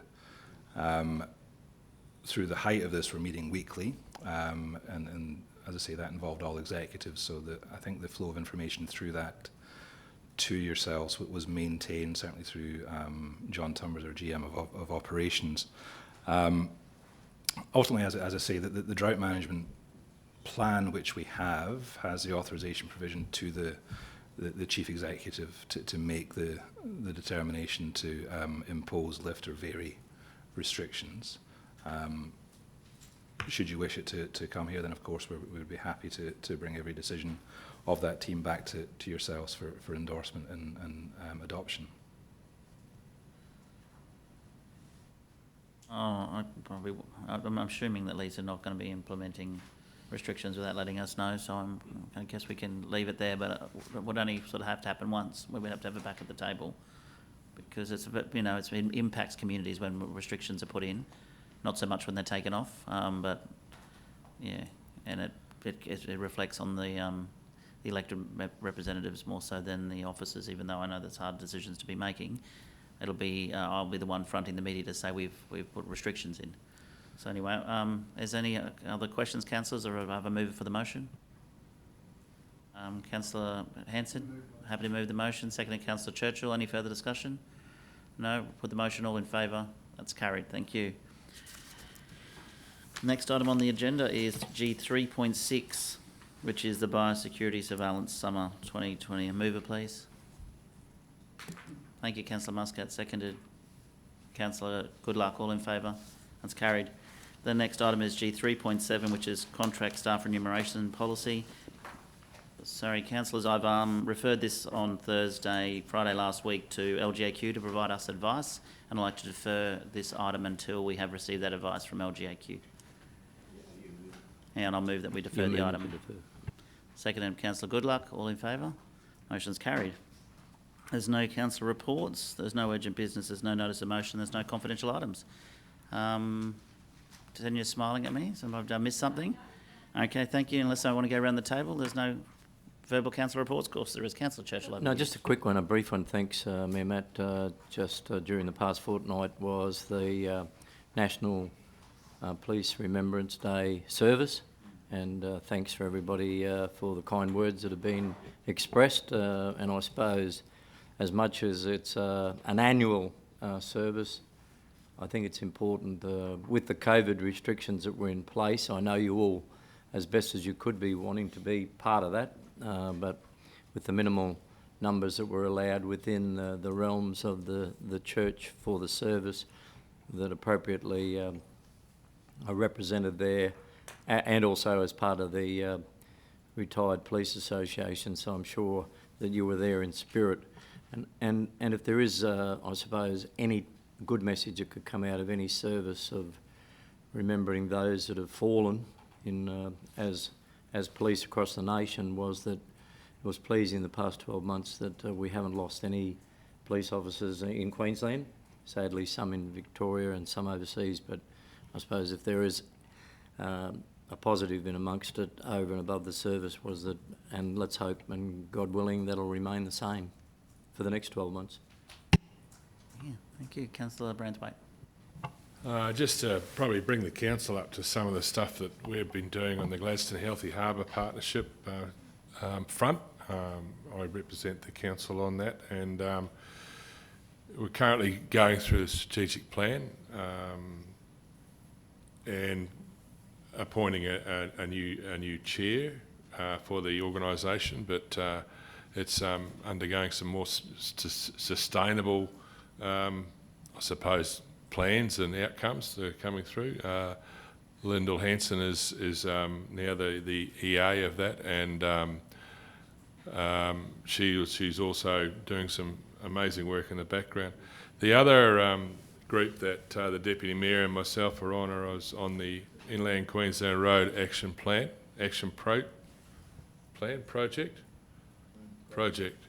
and they've just released a document that, it's called IQ-RAP, but a document that is full of goals and aims for the upcoming election, and a lot of it hinges around traffic coming in and out of Gladstone and changing of roads and networks, and working in councils working together. And you'll probably see today that the likes of TMR have now released a document on a study on those living in and around our port, and how they're changing access ways to and from the port with bridges and roads and so forth. And there's a plan in there which we really do encourage everyone in Gladstone to take part in. It's really, really important, especially for the future of, if we're to bring Type 1 road trains into town. It's a start of some new beginnings, and having this conversation has probably been a long time coming as far as getting them to put pen to paper, but it's certainly a really good start. So if people can encourage to share that, it would be really good. Thank you. Good mentioning that. Actually, there's a meeting tomorrow at Calliope Station about that exact issue, I think. Okay, thank you, councillors. No further business. I'll declare the meeting closed at 8 minutes past 12. Thank you.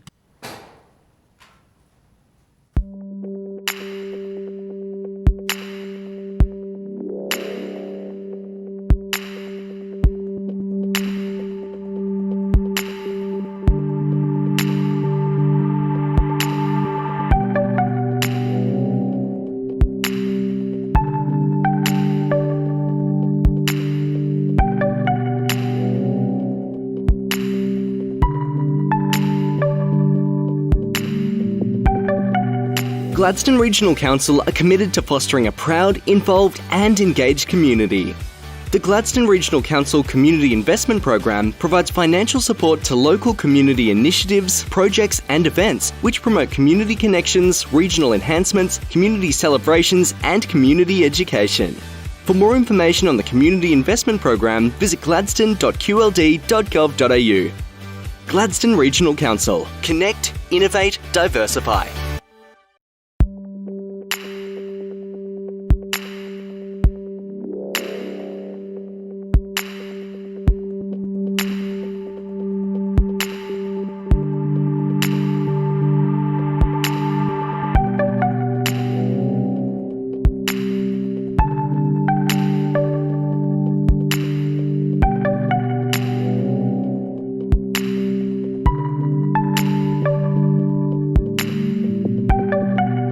Gladstone Regional Council are committed to fostering a proud, involved and engaged community.